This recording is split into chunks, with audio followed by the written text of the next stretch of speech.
Yo, what's up, everybody? This is Ray Bradford of the Scatterbrain podcast. If you want to type it in wherever you're going, it's gonna say the Scatterbrain, I said that wrong. Scatterbrain, the Ray Bradford podcast.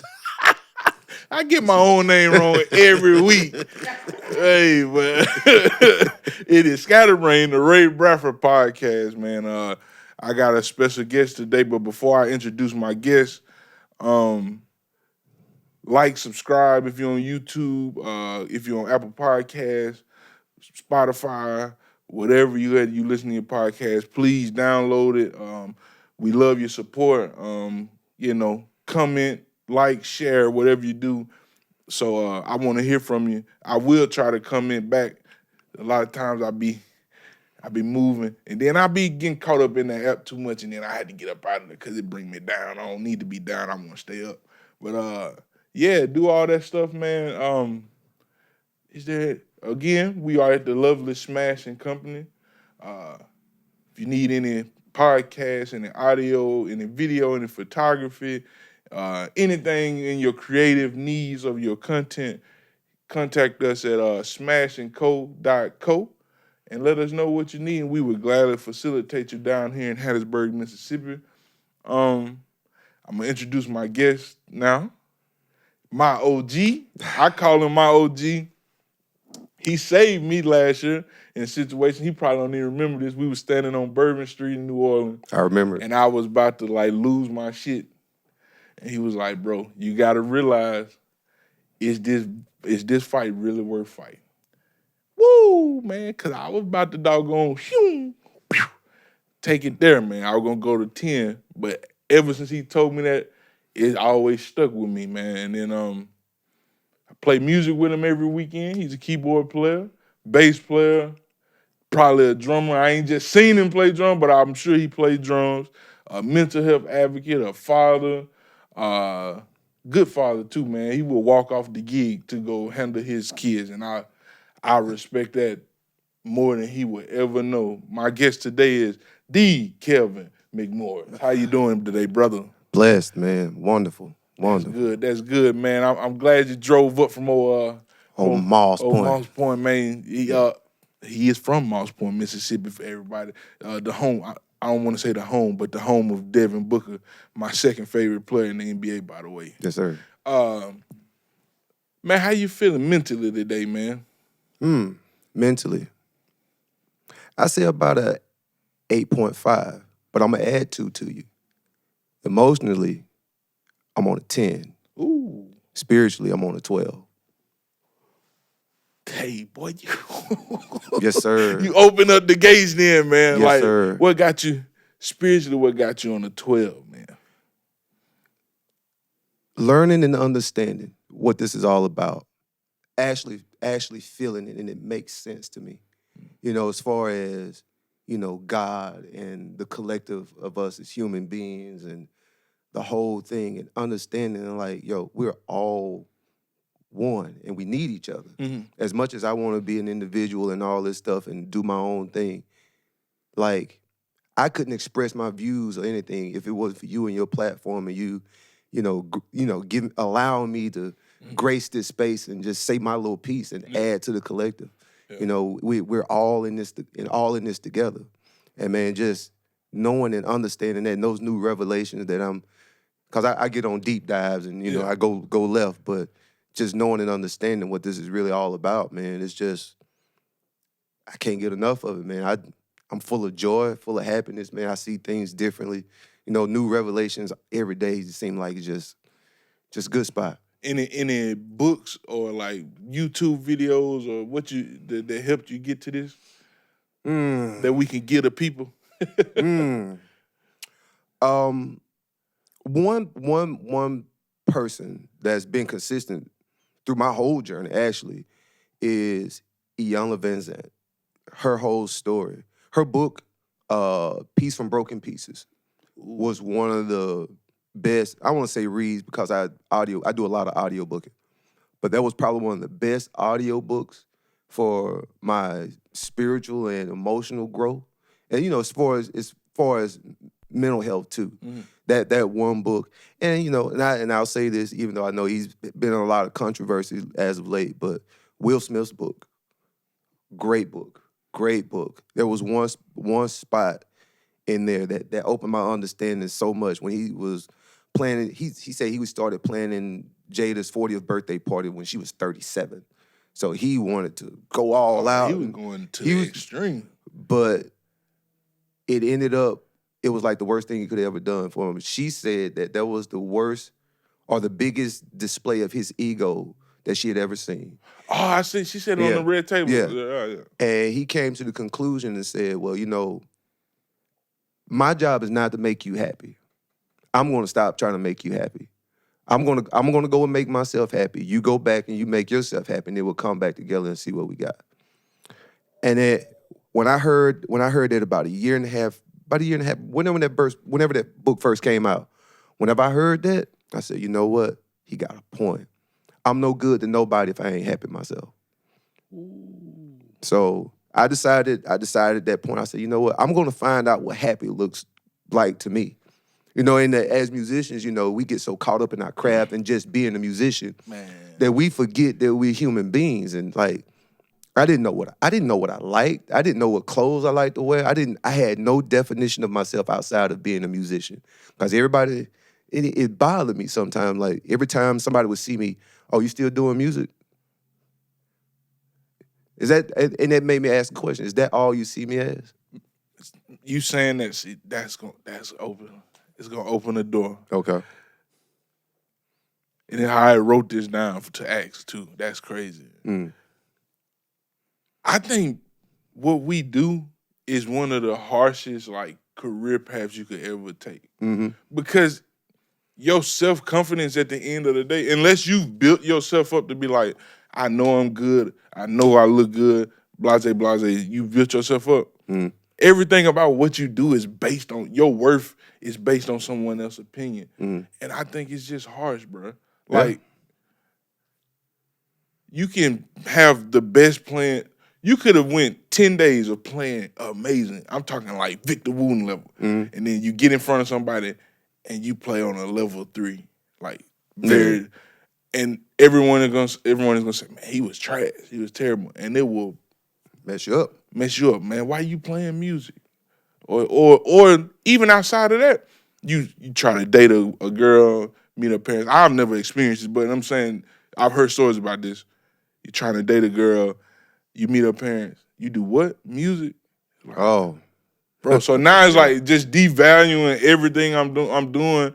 So now it's like, well, what am I outside? Like you said, what am I outside of music? So, bro, I don't even know. Like, it's harsh. Yeah. How you deal with this? How do you find the subjectiveness in happiness off of stuff like that? Well, I mean, what it was for me was doing things that didn't make me happy. Woo. Okay, I have 2 computer science degrees. That didn't make me happy. Making decent money didn't make me happy. I went to the shipyard. Worked in 7 department. If anybody knows anything about English shipbuilding, that's like probably the worst department you can get in. I mean, I'm literally beating on the side of on the hull of a ship. You know what I'm saying? All that. You know, certified first class welder. Didn't make me happy. The only thing that made me happy occupationally or as an occupation was music. So I decided then, I mean, I could go. And, you know, everybody knows me. A good friend of mine called me, saxophone player, Roland Cobbs, calls me Brainiac. Because that's a part of my makeup. Dude, it's funny that he calls you that because a lot of time when we on stage, I can see it be turning. Be like, hold on. Yeah, right. Hold on. I'm like, dude, just play it. You know, but that's a part of my makeup, and it's something that I can do. But it's not what I want to do. That's like literally now when I wake up in the morning, I get up and I think about music. Like that's what I want to do. Like, and I believe that's like how we should approach like our education and all that stuff. You know, in other countries they do. It's like, okay, what it is that you want to do, what it is the thing that you're passionate about. Because when you do the things you're not, when you do the thing that you're passionate about, it's no longer work. So I could spend 70 hours a week playing music and won't even feel it. Yeah. You know, but if I spend 70 hours a week behind a computer screen looking at lines of code, thousands of lines of code, trying to debug something out, bro. Your body also shows because you be like, yeah, my body.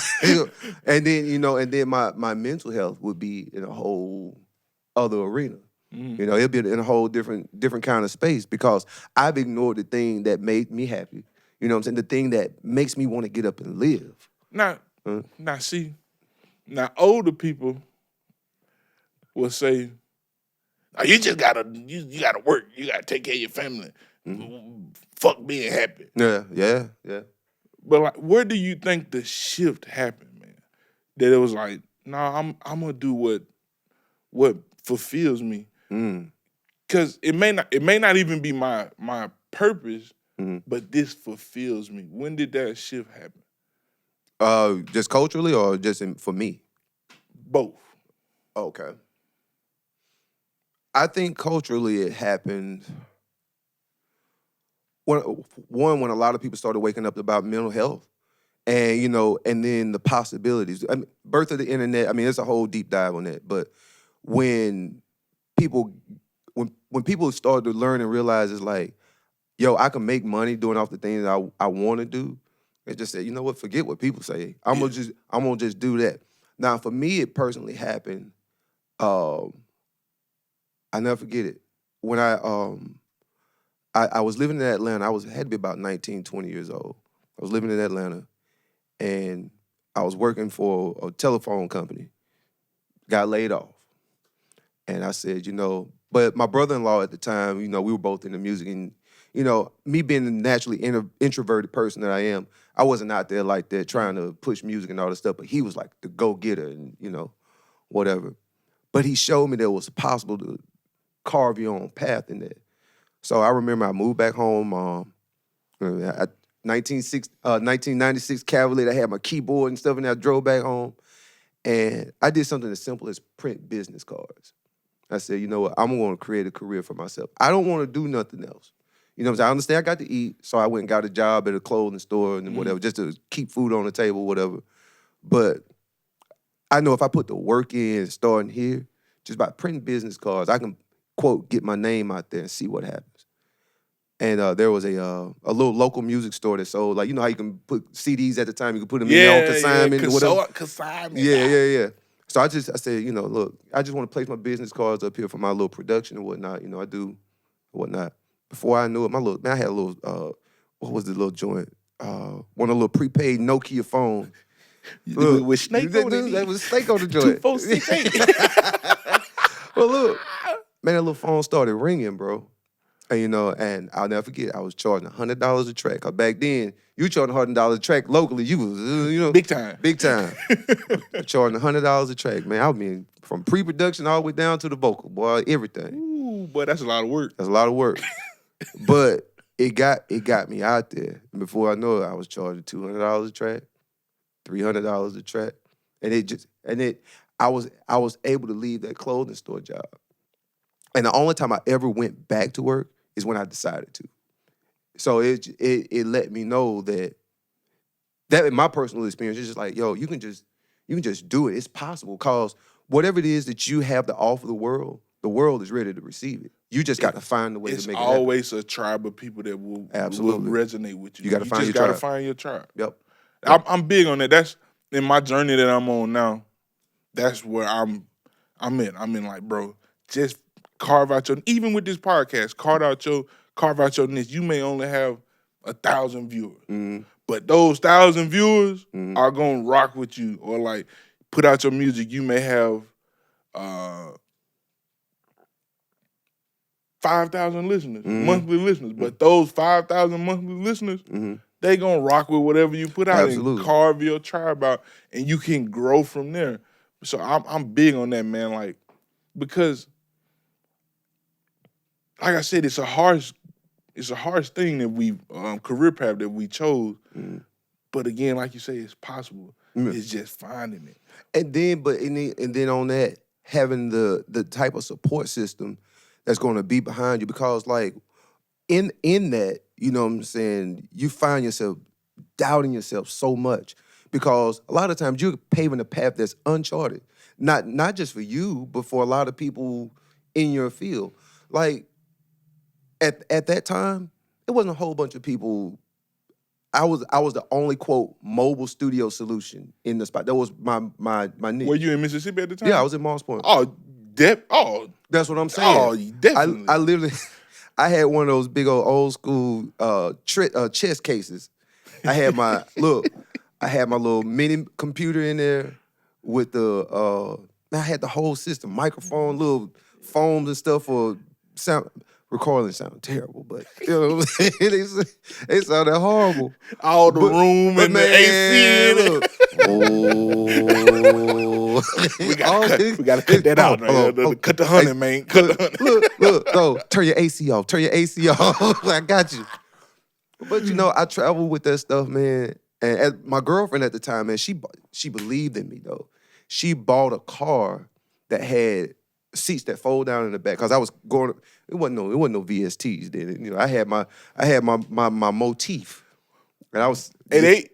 No, it was 76 though. Same thing. Right, same thing. But I had that joint. She bought. That's why I'm saying you're having people that believed in you. She bought a car specifically that had the back seat, because this was new at the time, where the seats folded down, so I could put my keyboard in. You aging yourself, by the way. I don't care. Let you know. Look, I don't. You know, if Lon see this, he gonna crack a joke on you. Hey, look, I'm ready for him. I'm ready for him.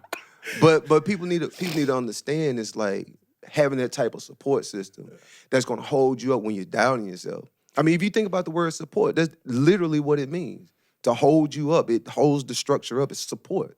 You know, she had no interest in going out there, you know, doing what I was doing, but she helped facilitate and make it easy for me.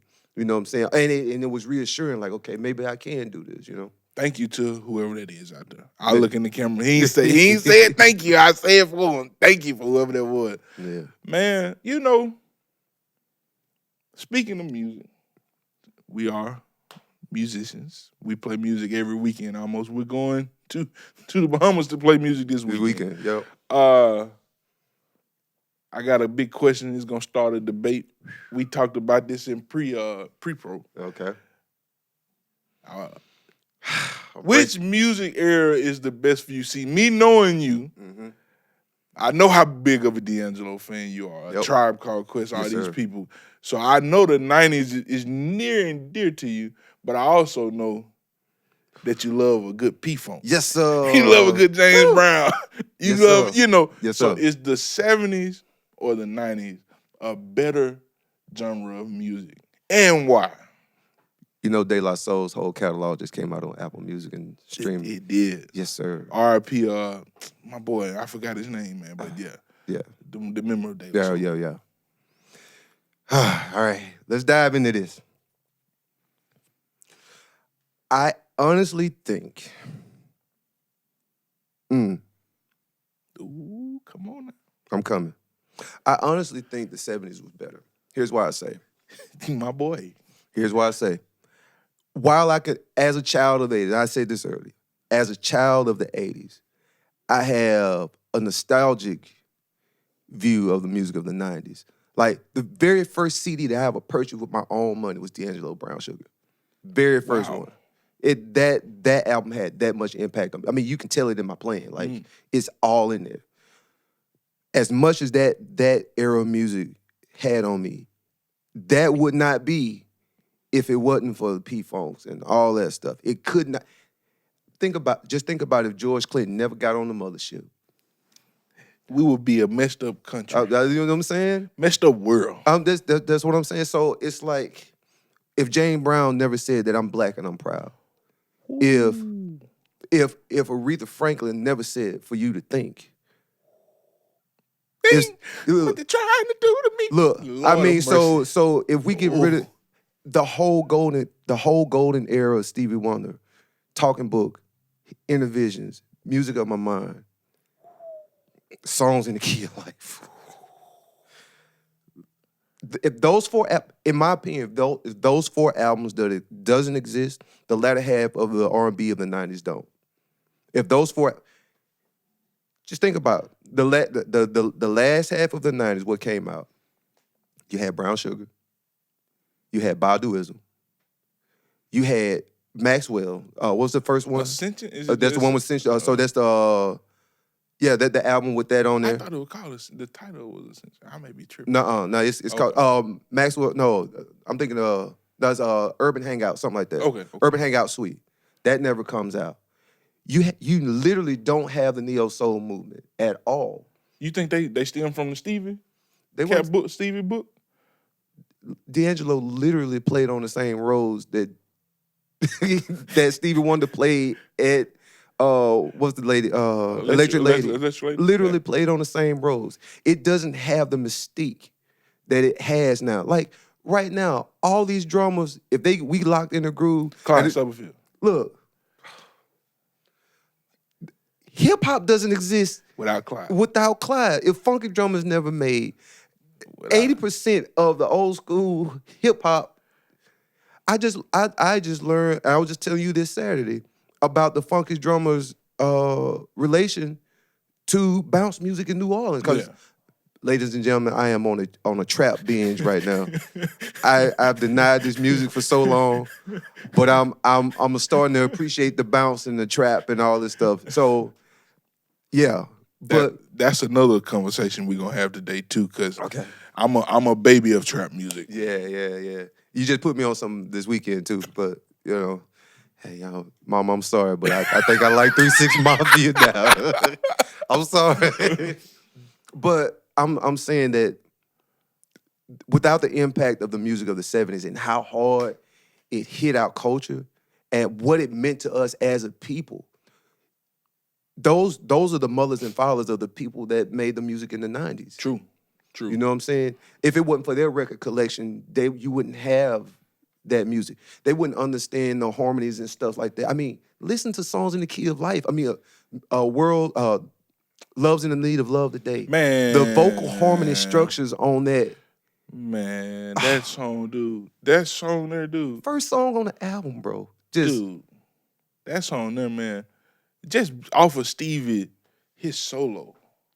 Let's talk about him singing solo. Bro, that's crazy. I mean, for him in the 70s, bro.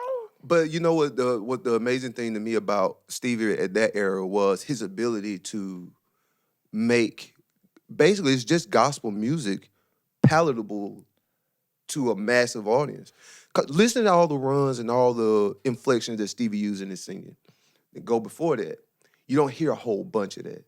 You know, David Ruffin, in my opinion, is the greatest R&B singer that ever lived. That's my opinion. That's best R&B singer that ever lived. I know. You just opened the door. I know. Come on in, D. David, best Al. I mean, he didn't have the best material. I don't think he had the. I mean, but. His performance on My Girl. It's amazing. Hey, YouTube world, wherever you at, come in on this because I stand on what I'm about to say. Let's go. I can name 5 Al Green songs that smoke David Ruffin boots on My Girl. I didn't say songs. I said singer. Hands now. Much love to the Right Reverend Al Green. I love Al Green. But David Ruffin, as a baritone, has a range that'll blow your mind. And he knows how to use it. We leaving out Marvin? No, I would never. Marvin is in my top 5. But there's things that there are things that David Ruffin, from musical standability and able to connect. I don't know what the word is for that, but he's able to connect in a way that I don't think most R&B singers could do. Only person, and I'm just discovering this. Only person I think that's come close is Teddy Pendergrass. I love Teddy P, but I can't even put Teddy P in my top. Are we talking? Okay, are we talking actual rhythm and blues or like the R&B of the 90s, 2000s? Are we I'm adding talking them about, in too? no, I can't add them. So we're not adding them in. So we literally talking about 70s, 60s, 70s, 80s. Yeah. Oh, especially if we adding the 80s in, Luther. Luther was wonderful. Love him, but he was one-dimensional to me. I know that's controversial. I know it is. I'm sorry, ladies. I know that's controversial. I know it is. I mean, but here's the thing. Luther Vandross was a very, very pure singer. Tone, inflections, able to paint a picture with the song. Pure singer. But he couldn't squall. He couldn't growl. He couldn't take me different places. He was okay. real smooth. I get that. You know what I'm saying? But David could sing you to sleep and wake you up. Aretha.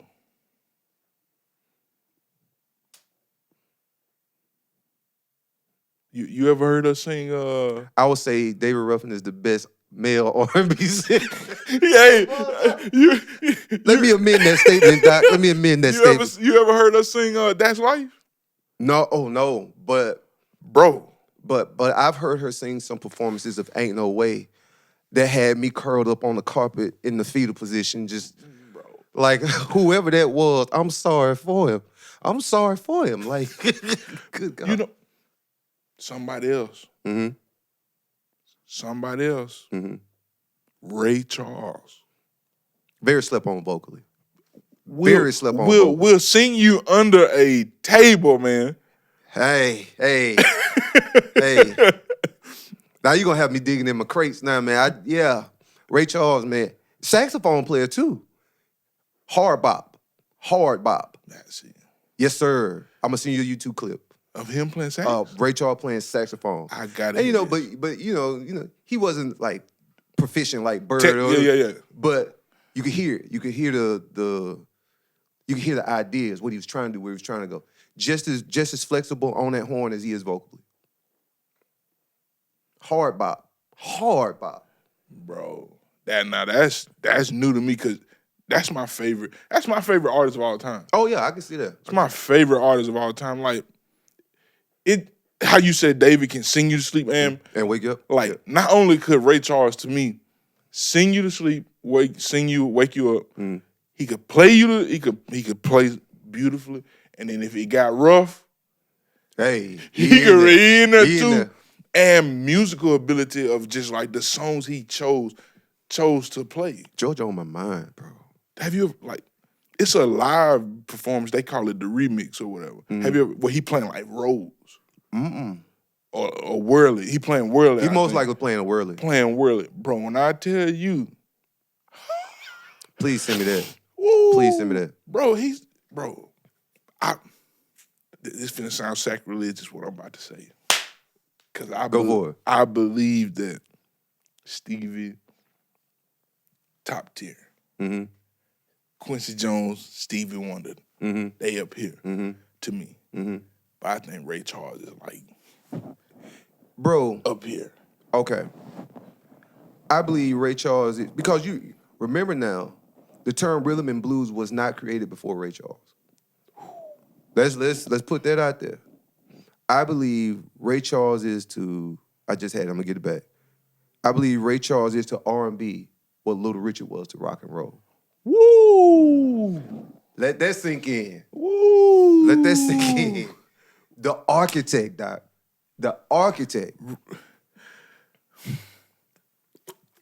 What was R&B? What was R&B music before Ray Charles? Gospel. It was gospel and the blues. You had Muddy Waters. You had those cats. That's all you heard. And then they either you were either blues, jazz, or gospel. Ray Charles said, you know what? I'm going to do it my way. I'm all of it. Look, hallelujah, I love her so.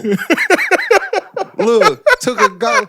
Look, remember the movie? You can't be singing. You thinking the devil's music. Yeah. Man, yeah. I mean, but that's us as humanity, though. To bring it back to that, though. Duality. That's it. That's us as humanity. And I believe the balance is learning and understand that I'm all of those things. I'm all of those things. God didn't create a gospel E flat and a blues A flat?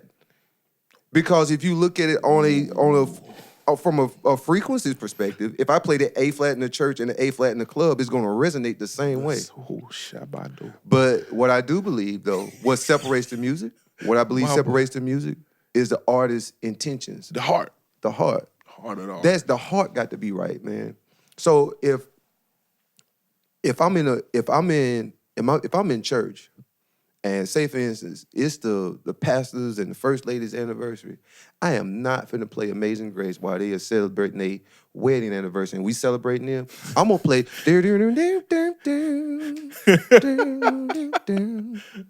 hey, cause it's their anniversary. I mean, cause they're human, man. Yeah, we understand their roles and their responsibilities and their things and leadership and all this stuff.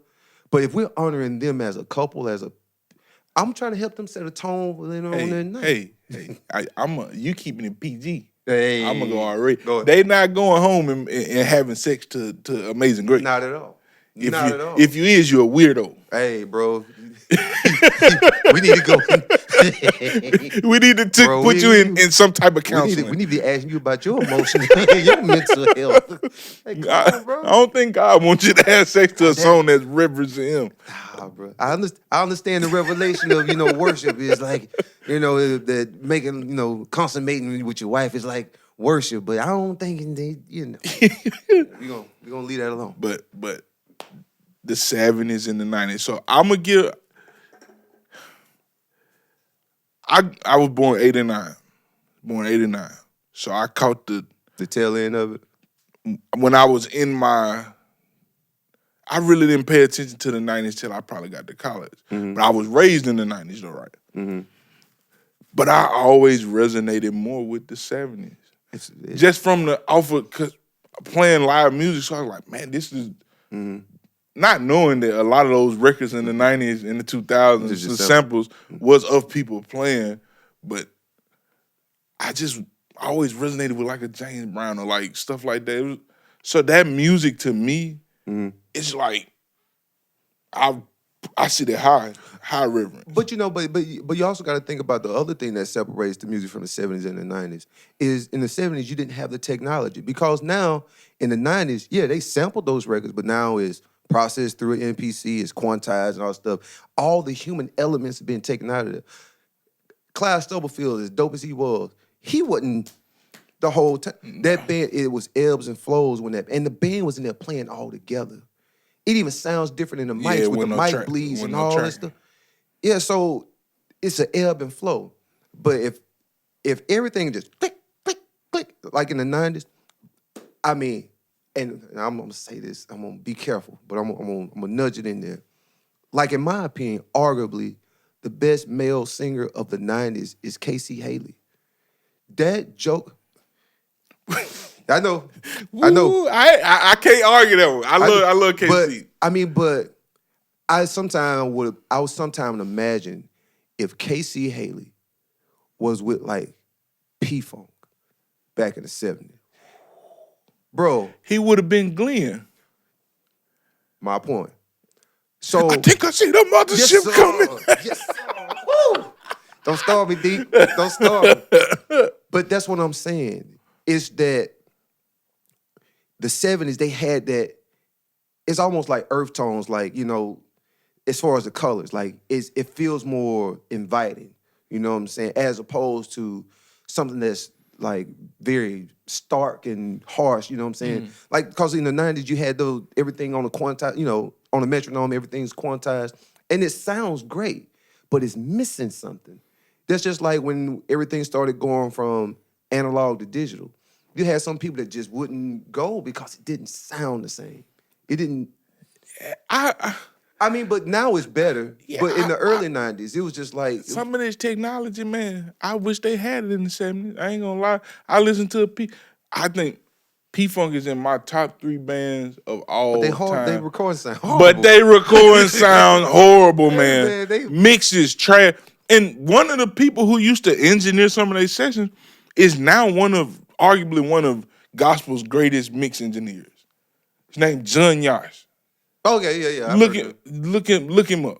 Yeah, I've heard of it. Look him up. this dude is one of gospel's greatest mix engineers, but it's like, I ain't gonna tell you my bro, opinion on where that, you, where were you in the Look, 70s? I'm gonna tell you like, well, I can't say that about all gospel music, but a lot of they mixes sound like trash now too. But Ooh. I mean, but I'm gonna let me say that. Let me preface that statement by what makes saying it? Yeah, what makes it that? I think they just don't have access to a lot. Like you're saying, John Yosh is the guy. But what if somebody in gospel? What if Bob Powers was mixing gospel music? What would it sound like? We know who Bob Powers is. The mix the engineer, or one of the engineers behind D'Angelo's first record and all that stuff. Or Russ. Or Russ. I was about to say Yeah. or Russ. Russ Evelado. I always fuck up his last name. Yeah, but what if he was mixing gospel music? I mean, but the budget that these engineers require, you know what I'm saying, it's just not accessible. So we make do. So I mean, I you know, I think it would be harder for them to mix a gospel record though, because they probably don't understand the music like that. and it's so much. Like, bro, if like a Kirk Franklin session, it probably looked like a Jacob Collier session. Yeah, I mean, but 200 tracks. Yeah, but you know, but Kirk Franklin has access to that. But you know what? And I'm gonna say this too, because one of the greatest gospel albums that I ever heard in my life has some of the most horrible mixing on it. Let me tell you who it is.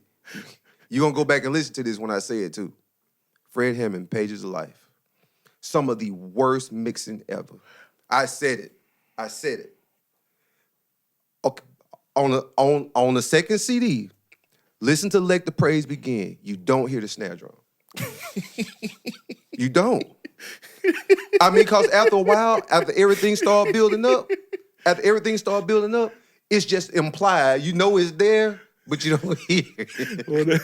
I'm sorry, y'all. I'm going to keep it all the way funky, y'all. I'm feeling good today. Well, that thing sound like a bucket on some of them records, doc. Lord, pop, pop.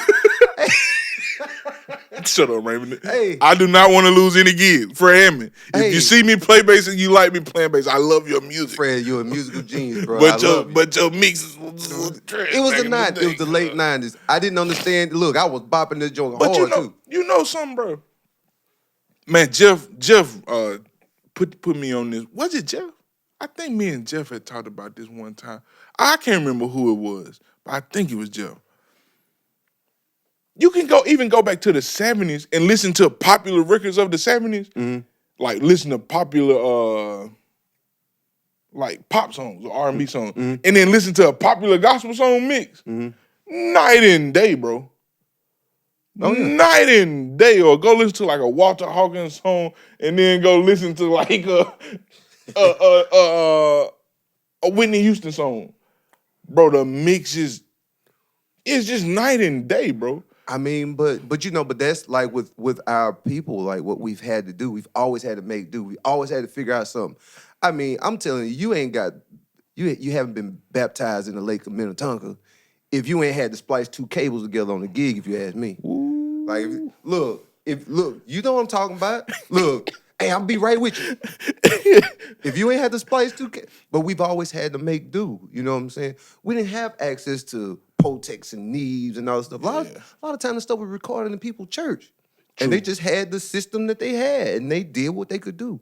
But when I hear, thank you, Lord, for all you done for me. Bro, to this day, that record came out, 70 what? Oh, God. All I know, it's to this day, it just does something for me. I find myself playing it in church now. We'll pull it out. Bro. We still pull it out. That song, it resonates. It just does, man. So, the lyrics, bro. And not only that, and this is what I get on the older people about all the time. It's like, dude, y'all was doing the Hawkins back in the day. Now y'all was saying, y'all parents was saying that y'all, you know, that ain't the Lord's music and this, that, and that. And then y'all get mad that we, you know what I'm saying, doing this new thing. It's like we doing the same thing y'all did back then. But it's resonating with y'all now because that was the popular thing at the time. But now it's a classic. You know what I'm saying? They literally ran Walter Hawkins and them out of churches because, like, I can imagine Oh Happy Day. I can imagine. Bro. I mean, but you also got to think at And the that time. time, like, what? This ain't God. But you got to think about it at the time. A lot of churches didn't even allow drums and stuff in church. There's a story about a local pastor from back in the day. My dad was a deacon at this church a long time ago. About this preacher where he would go and try to preach it. I'm not gonna say what denomination. I'm gonna be good, but he tried to go preach at other churches. Ooh. And they wouldn't allow him to bring his musicians because they assumed that they was out in the club playing this, that, and the third. If you pay your musicians, they wouldn't have to be in the club playing. It's got to be Kojic here. No, sir. Baptist. All right. Holy Ghost. Yeah, but they would. I just wanted to be a little nose. I ain't gonna lie. But they wouldn't allow the drum. You know, what I'm saying, him to bring his musicians. He told them like, "Look, my musicians can't come. I'm not coming." And I appreciate that a lot. But those kind of things that when it started shifting in and became normal, you know what I'm saying, it just became the norm. And then to further go down that line, you know, when I heard somebody, I can't even recall, but I heard somebody talking about seeing the group commissioned and they had tracks. They had stems. It was the first time they ever heard tracks in the church. They heard the MPC kick off. You know, they thought they was in some concert somewhere. Yeah. And then, but, you know, it's just how we evolve over time, you know. And that's the thing we have to keep going. And the people, like, I mean, and I'm starting to get into this thing now. And you know, discussion we have about click tracks. I know we're going to probably get into that. But I don't understand it. But I get it. I'm taking baby steps to get there. And that's why I believe the younger people have to, like, just kind of be patient with us. Cause like, look. You talking like you super old, man. No, I'm not super old, but I mean, but the era the school that I learned is real old school. So, you know, back then the keyboard player played everything. It's just impossible It's play impossible everything now. I understand that because I've been trying to do it. I'm like, okay, bro, I ain't got enough hands or enough brain bandwidth to do all that. I let that track work, look, Doc. I'm getting there. I'm getting there. But, you know, allowing the younger people, the people from this generation that are at the forefront of this generation have to allow the ones that came from a different generation enough time to take the baby steps to get there. You know what I'm saying? Because now I understand the need for tracks. Shoot, I ran one Sunday. We were gone, too. Now how you running is this? Hey, look, we ain't going to discuss that on camera. We ain't going to discuss that on Look, they ain't know the difference, Doc. It was there. They ain't know the difference, but it was there. But, you know, I understand the need for it, and I'm able to get into it my own way. And you never know. That may open up another way of doing things for some other person, because somebody else may have the same, you know, drawbacks or same issues that I was having. All right. I got some. You said something in there. Okay. This finna open another door. All right. And I love it.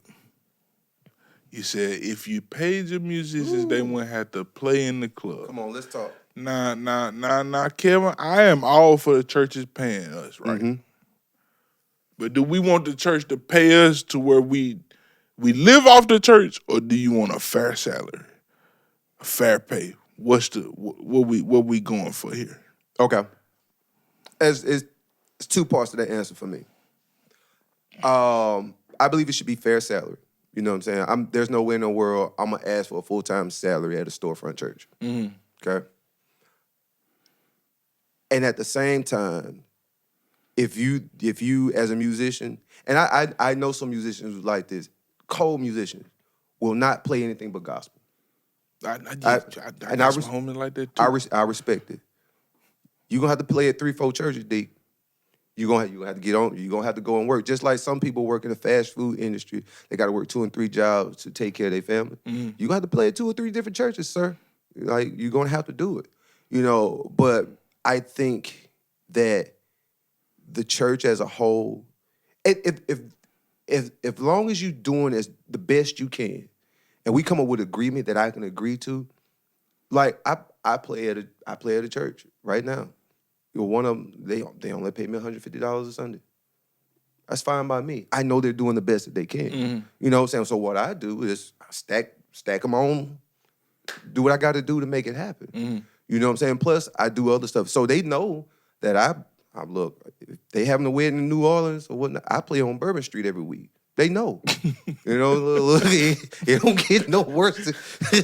Like, I've seen my fair share of titties. I don't know. I'm sorry. I don't know if that's going to be. I'm like, all right, Doc. Okay, cool. I'm good on that. Just titties everywhere. Yeah, man, dude. But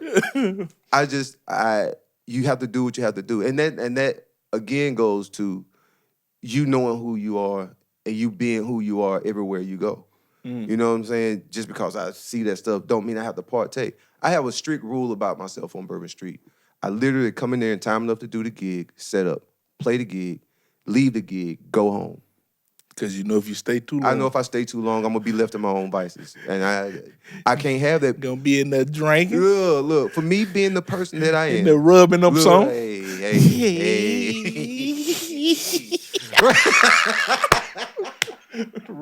So I mean, but you have to know you. You gotta know you. And I'm not saying I don't do nothing on Bourbon Street, but I know my limits. I know when it's time to go. I know when it's time for me to leave. But at first it wasn't easy. You know what I'm saying? Because you wide-eyed down and they ain't ashamed. But it's like, okay, really, what type of person do I want to be? I can be the stereotypical musician. I could be that. Any woman that passed me and I have an opportunity, I could go for it. Why we like that? I really believe. Why are musicians? Why? Oh yeah. Go ahead. Ask that. Why do every woman, we gotta have her. Mm-hmm. Every woman in the choir that look good, we gotta knock her down. Every woman that sing with us at Bourbon Street, we gotta try to knock her down. Mm-hmm. Why we like that? Now, earlier off camera, we had a good conversation going. It come back around, boomerang back around. That's beautiful. Yeah. It's in us, right? To hunt. But like, why can't we just turn that off? But it's you setting the boundaries. You have, just like I was saying earlier, okay. I don't want to say any animal, but animals can be domesticated. You know what I'm saying? You can take a chimp. You can take a chimp, and he gets so accustomed to the environment that you put in that he thinks that's his natural habitat. But if you put a chimp in the jungle, a chimp gonna chimp. You know what I'm saying? A chimp is gonna chimp. He gonna tear some limbs off. He's strong. He's super strong. But that's the thing. And this is one thing that me and my therapist talked about. That's what I wanted to say earlier. It's like you having enough self-discipline to set your boundaries. You know what I'm saying? Say, okay, I'm only gonna go this far. And you can't lie to yourself. You know what I'm saying? So if I know I set this boundary and I surpass that boundary, I can't lie to myself and say I didn't do it. So, you know what I'm saying? Because I'm the only one know I got this boundary. Yeah. So, but it's one of those things where it's just like, as far as, let me go back to musicians doing what musicians do. I believe a lot of it is self-esteem issues. Because we get such a rush on stage and all this adulation and praise from our audience and seeing this girl just go crazy because we hit this crazy note or run or whatever the case may be. And they are into us in that moment. And then when we get off the stage and we by ourselves, and we got to deal with ourselves. We're not the persona on the stage no more. You know what I'm saying? We're not that guy. Because we know deep inside, a lot of us are introverts, insecure. I mean, excuse my terminology, but a lot of us are weirdos, don't fit in. That's what real, I mean, honestly, because that's what to perform on those levels and do those things so unabashedly and unashamed like that. You know what I'm saying? It takes a different kind of person. Prince wore a trench coat and bikini briefs, bro. and ass chaps. And assless chaps. Yeah. Look, he was on the stage like that. Michael Jackson wore a leotard on top of pants. With a military jacket on. Yes, sir. But it's like, it takes those people to be able to create these performances and these memories for regular, everyday, ordinary people. And it's like, when you get by yourself, self comes. What I struggled with was, because in the band I was in before, I was more of a front person. I was doing a lot of the singing and all this stuff. Had him coming out the draw, dog. Had him right here in my hand. My boy. Yes, sir. Yes, sir. And Yeah, my boy. yeah, but I found myself in a lot of situations where I did some things that I never thought I would do. Man, I was acting way out my character, or the character that I told myself that I was. I can't go too far. That shake. Yeah, that's shake. For people that don't know, this is whole other personality that I have. I am a Gemini, very much so a Gemini. His name is Shake, and we talk about him from time to time. But yeah, had me acting way out of the man that I wanted to be. So I had to make a decision. I had to say, look, Kel, you're going to either be this or you're going to be that. And I chose to be the man that I want to be. So took some time, you know what I'm saying? Got out the music industry, totally jaded by it. Beautiful. So is that what got you on your mental health journey? Stuff like that, like leaving music. I had to get away from it because, like I was saying earlier, man, I'm glad you said that. Because I got tired of people asking me whenever they saw me and didn't see me for a long time, you still doing music? And it made me think, is that all that you see from me? Like, is that all that I am to you? Just a musician, guy that does music. Mm-hmm. I mean, now I'm a father, you know what I'm saying? A lot of people don't know I'm a writer. I can, like, dude, I write all the time, you know what I'm saying? I can build you a website, you know what I'm saying? I can code you a program. I can do all this thing. I can fix my mama fence that somebody keep hitting. You know what I'm saying? I can do all these things. God damn it, stop it, James. Right. I can do all these things, but you keep pigeonholing me here. I said, okay, cool. I'm not doing any of it. I literally went out of work for 8 months. Couldn't find a job. Cause I didn't want to do computers anymore because I was burnt out on that. I found myself down at the shipyard. I became a first-class welder, bro. I could look. I was smooth with that thing too. Look. My welding beads look like waves in the ocean, boy. I was smooth with that thing. Come on, D. It's emotion. It's Come on, emotion. D. It's wrist. It's all the wrist. It's wrist action right there.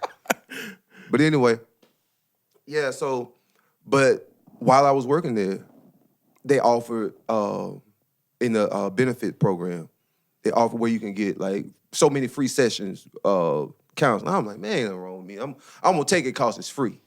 You know, man. The first lady I had name was Jennifer. Man, she broke me down, dog. She broke me down. I didn't realize that I was a narcissist. I didn't realize I was so stuck on myself, man. I didn't realize, and I say this all the time jokingly. I say, you know what I'm saying, me and my twin went to therapy. We got counseling.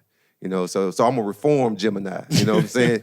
You know, me and Shake get along real good. He know when to come out and know when to, you know, when he got his time. He got his time, but you know, it ain't most of the time. It's appropriate when he do though. Yes, sir. When he step out, hey, like you asked for it. Like me and him got a real good agreement, but you know, if he come out, you ask for it.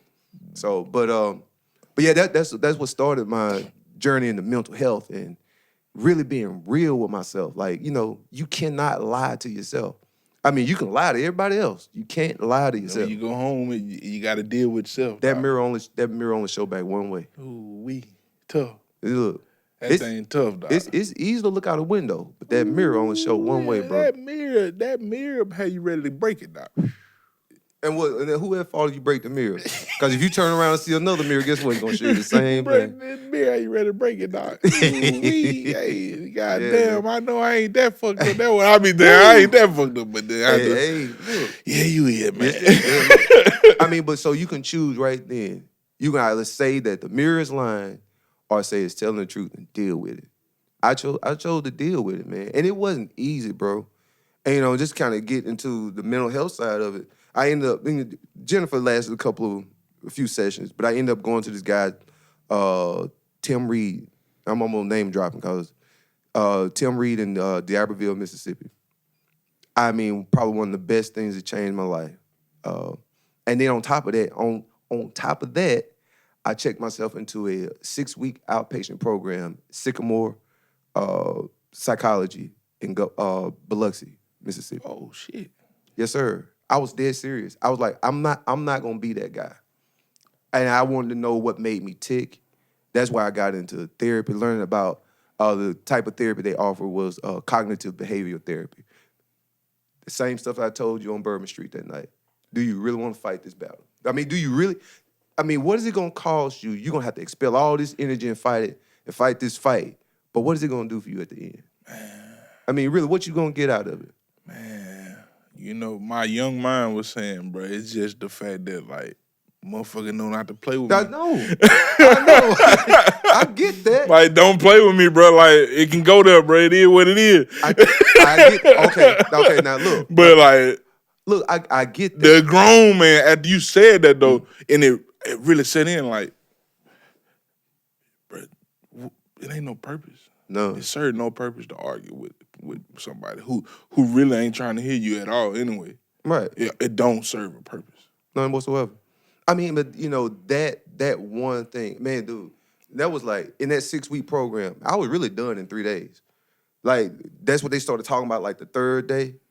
And the most profound thing that happened to me there, well, anybody that knows me, I'm probably the most liberal person you ever meet, like politically or whatever. You know, black guy, whatever. It was this white guy. I won't mention his name. But total opposite of me. I mean, a Republican of the Republicans. Oh, he was one of those guys. I mean, I ain't seen creases in khakis in forever, bro. That boy was on that stop flow. That stay flow. Stay flow. Look, bro. They can stand up on that. Yes, sir. Yes, sir. But when go wash your pants. Look. But when we talked, bro, same issues I was dealing with, same struggles that I was dealing with, and it helped me develop not only just sympathy but empathy. It's just like, yeah, I can sympathize with you because we're dealing with the same thing. But I also can empathize with you because you may have different struggles than I have. Like, dude, I don't know what it's like getting kicked out of a $6 million condo. But I know what it's like getting kicked out of my house because my wife is tired of my crap.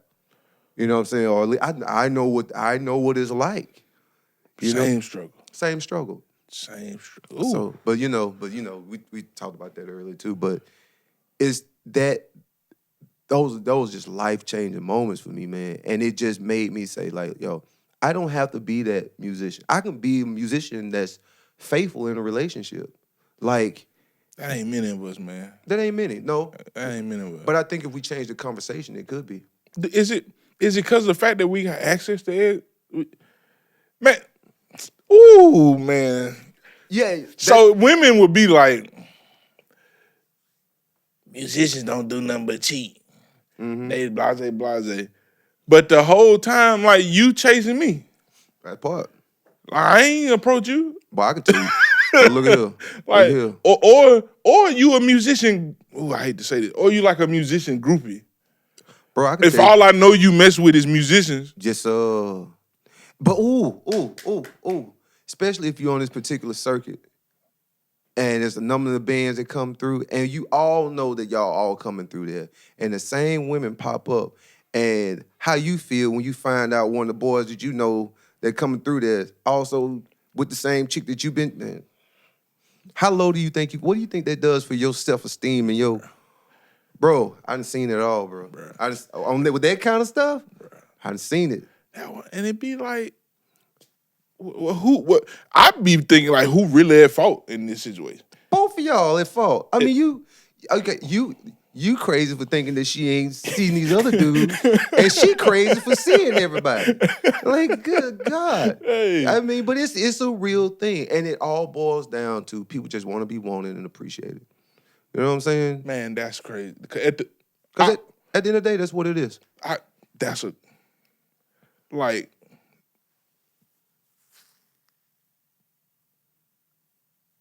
can I put this?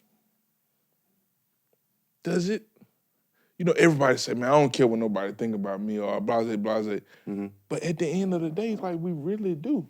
Because you want somebody to like you. Absolutely. You want somebody to care about what you got going. You know what I'm saying? Right, and I think we as artists and musicians are even more sensitive to it because it's always on display. Like, okay, Erykah Badu said it best. I'm an artist and I'm sensitive about my shit. Like we are. But we're always subject to judgment and scrutiny all the time. Whereas the average person wouldn't have that much. We actually put that stuff on display every time we perform. You know what I'm saying? Okay, you said something earlier. You could be playing on a Victor Wooten level. But what if you just found out your dog found out your dog got cancer. And you don't have no kids. This is your only emotional connection.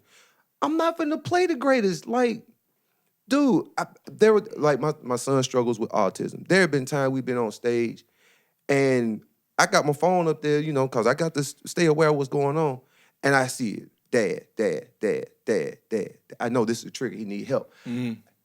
When we're in the middle of something, and I know I can't just pull off right then in that second, my playing diminishes. Mm-hmm. But you best believe once we're done with that song, I'm off the stage. Yeah. But it's just, we for one, we hold ourselves to such an unfair standard as performers because we trying to please everybody instead of letting the art serve us first to serve the people. That we put out. Man, that's crazy. I watched an interview of Corey Henry saying, bro, this Corey now, this somebody who's like revered as one of the greatest of our generation of all time right now, if you ask me. But he said, yeah, first I play music for me. Absolutely. Like I play what makes me happy, what makes me feel good, and then I know if it makes me happy, it makes me feel good, it's most likely gonna resonate with other people. I may have misquoted him a little bit right there, but it's out there. Go find the interview and watch it. But I believe that wholeheartedly, bro. But Jay, that's what we were saying earlier. The heart of the artist follows the art. And that's what resonates with the people. It's not how good it sounds. Just like, some of the I use Kenny Garrett as my example. I know he played with Miles and all that stuff, but that's the jazz musician that resonated with me for whatever reason. Bro, he's like, yeah. Right. That's good music to me, and his heart is in it. You can tell, and it resonates. That's not for everybody, but he's like, I get the same feeling when I listen to Daniel Caesar. You know what I'm saying? That's somebody. I get the same feeling when I was listening to 3-6 the other day.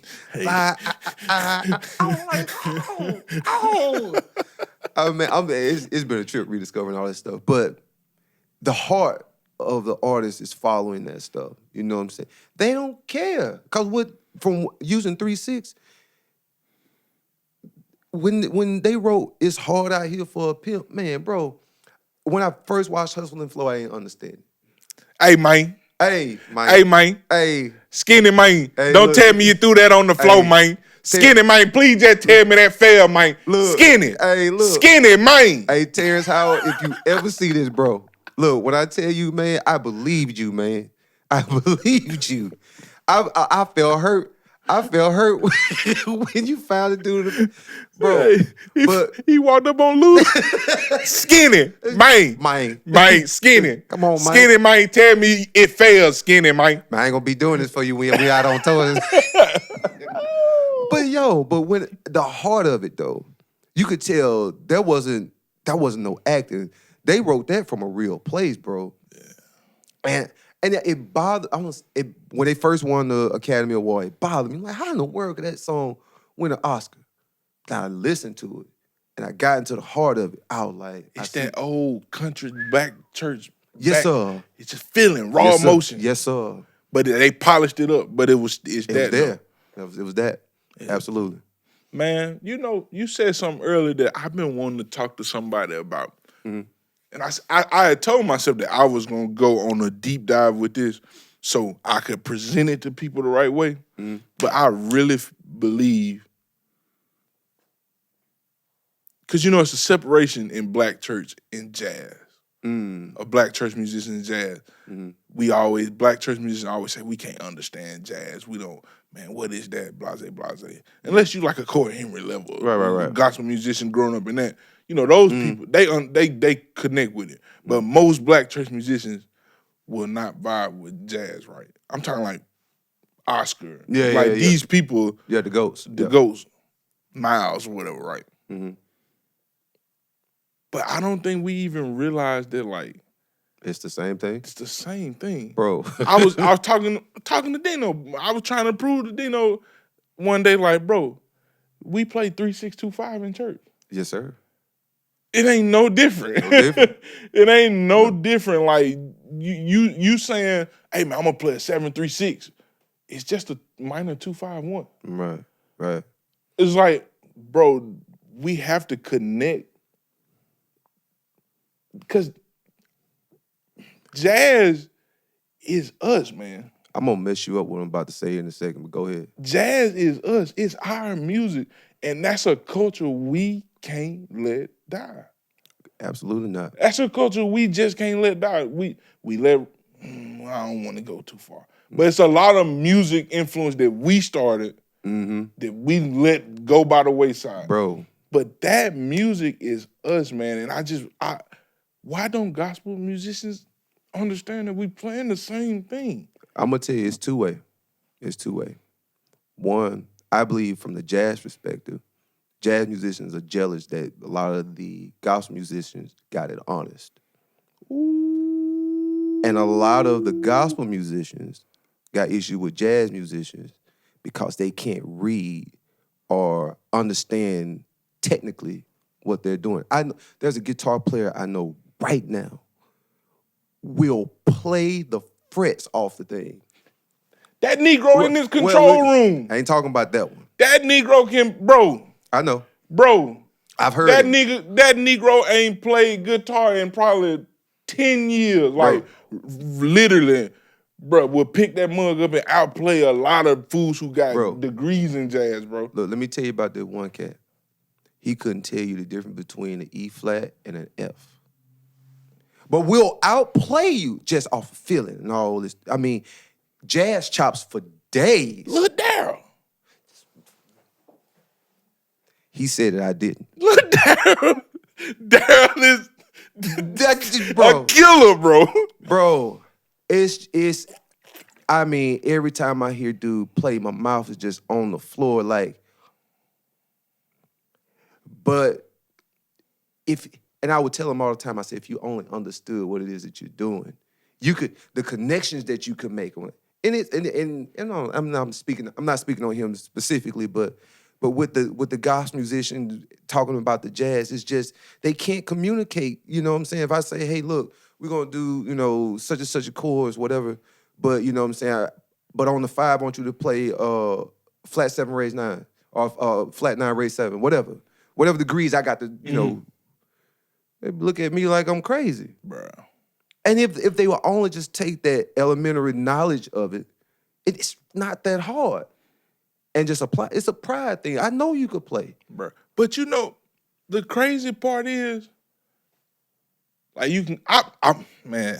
Go, man, let's go. I went to school for jazz. Mm-hmm. I have a jazz degree. Mm-hmm. Now, can I just blaze and play bebop and all that stuff? I can't, but I can swing though. Yeah, I can swing with the best of them, Doc. I can swing, Doc. You swinging something the other day. I can't play boy. bebop, Doc, but I can play it. I just can't play it long. You got 2 minutes, and then I'm out. And I appreciate. I feel like I want to learn a lot of stuff because I wasn't in the environment to learn it right. Mm-hmm. But historically and traditionally, I'm not saying nothing that ain't already been said, but it ain't been said on my platform. It's an oral tradition. We just passed it down. It wasn't like, hey, you go to school and you have to learn sharp 11. Mm-hmm. That's why me and Luns, I be so like headbutting with him, like, bro, I don't care that it's a sharp 11 or like flat 7 or flat 2 or like flat 2 or like. It's cool that I know that stuff. Mm-hmm. Like, it's really a feeling. Like, do it feel good? Right. Do it sound good when I do this? You know what I'm saying? Because that's the tradition of it. It ain't as far as like going to college. And because now gospel musicians think that you have to go to school to learn this. No, like this was normally passed down. Like, bro, I'm a huge Snarky Puppy fan, bro. Last episode, I talked about them for probably 20 minutes. Yeah, I know. I saw the episode. I love that episode. Bro, but Michael Lee, I took a lesson with Michael Lee one time, man. Did we talk about Michael Lee? This Michael Lee. White guy. Yeah. White guy. He looks at me, he says, bro, man, jazz wasn't meant to be in school. That's right. This wasn't something that was meant to be in school. This was this opened my eyes. Like, mind you, I'm becoming like super pro black at the time that he's telling me all this. And it's like, oh, Oh, this is a white dude telling me that, like, we just pass it down to each other. So if gospel musicians could figure that out instead of like, no, you don't have to go to school, bro. Just get with somebody who will pass it down to you. And then you don't have to be you don't have to sound like Bill Evans. Right. You don't have to sound like Oscar. Apply it to whatever you're going to apply it to, but we playing the same music, man. Right. You know what? There was this interesting you say that the other day, man. I saw this YouTube video of the GOAT, Barry Harris. And he said every horn player should be able to do it just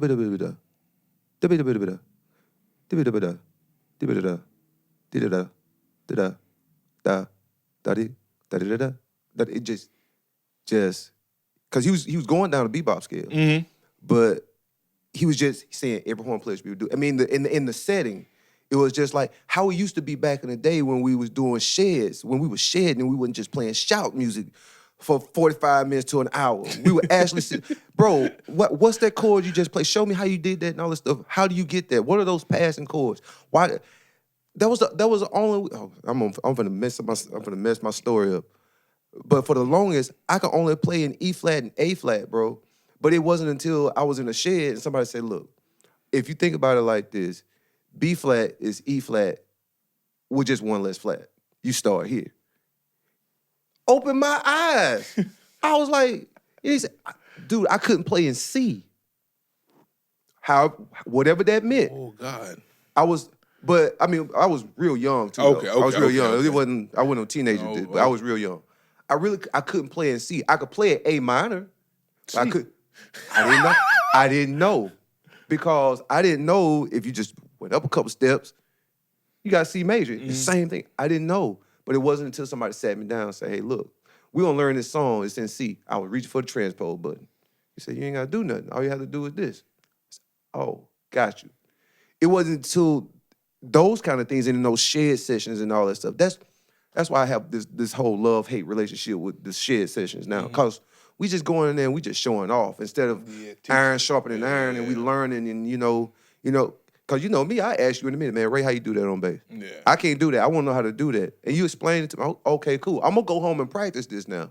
I ain't going to lie to you. I've been playing some of your licks on Bourbon. I've been whooping on Bourbon down. Stealing me. No, I'm learning and applying. It's not stealing. But I give you your credit, man. You know what I'm saying? But we've lost it. And see what people don't see is the mirror image of both worlds. Because we did it in the sheds in the church. It's the jazz musicians getting the young heads say, "Hey, man, just do this, that." You know what I'm saying? Blah, blah, blah, blah. They were shed too. That's where we get the term shedding from. You know what I'm saying? Those circles. We didn't just make that up. They out. I used to, when I was early on in college, man, and everybody used to be like, shed. I used to be like, bro, I'm not finna shed with 20 people.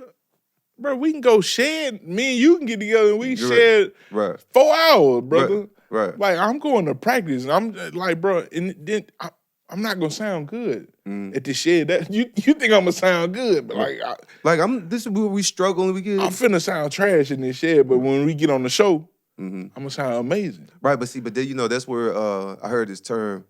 I don't know if it was one of our band directors or somebody say. It said, how you said, you could be. Now is the time to be loud and wrong. Practice. Yes, sir.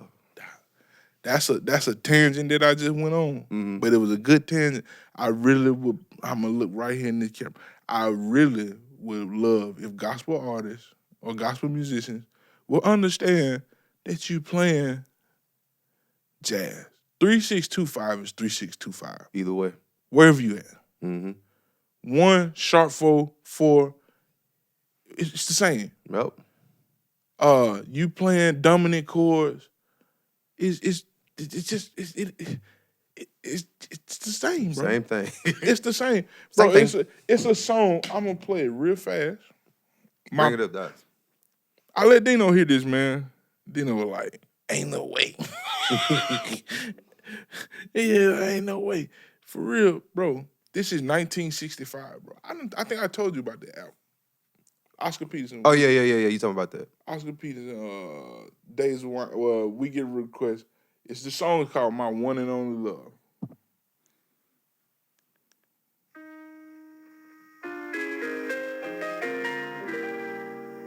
Let's talk music.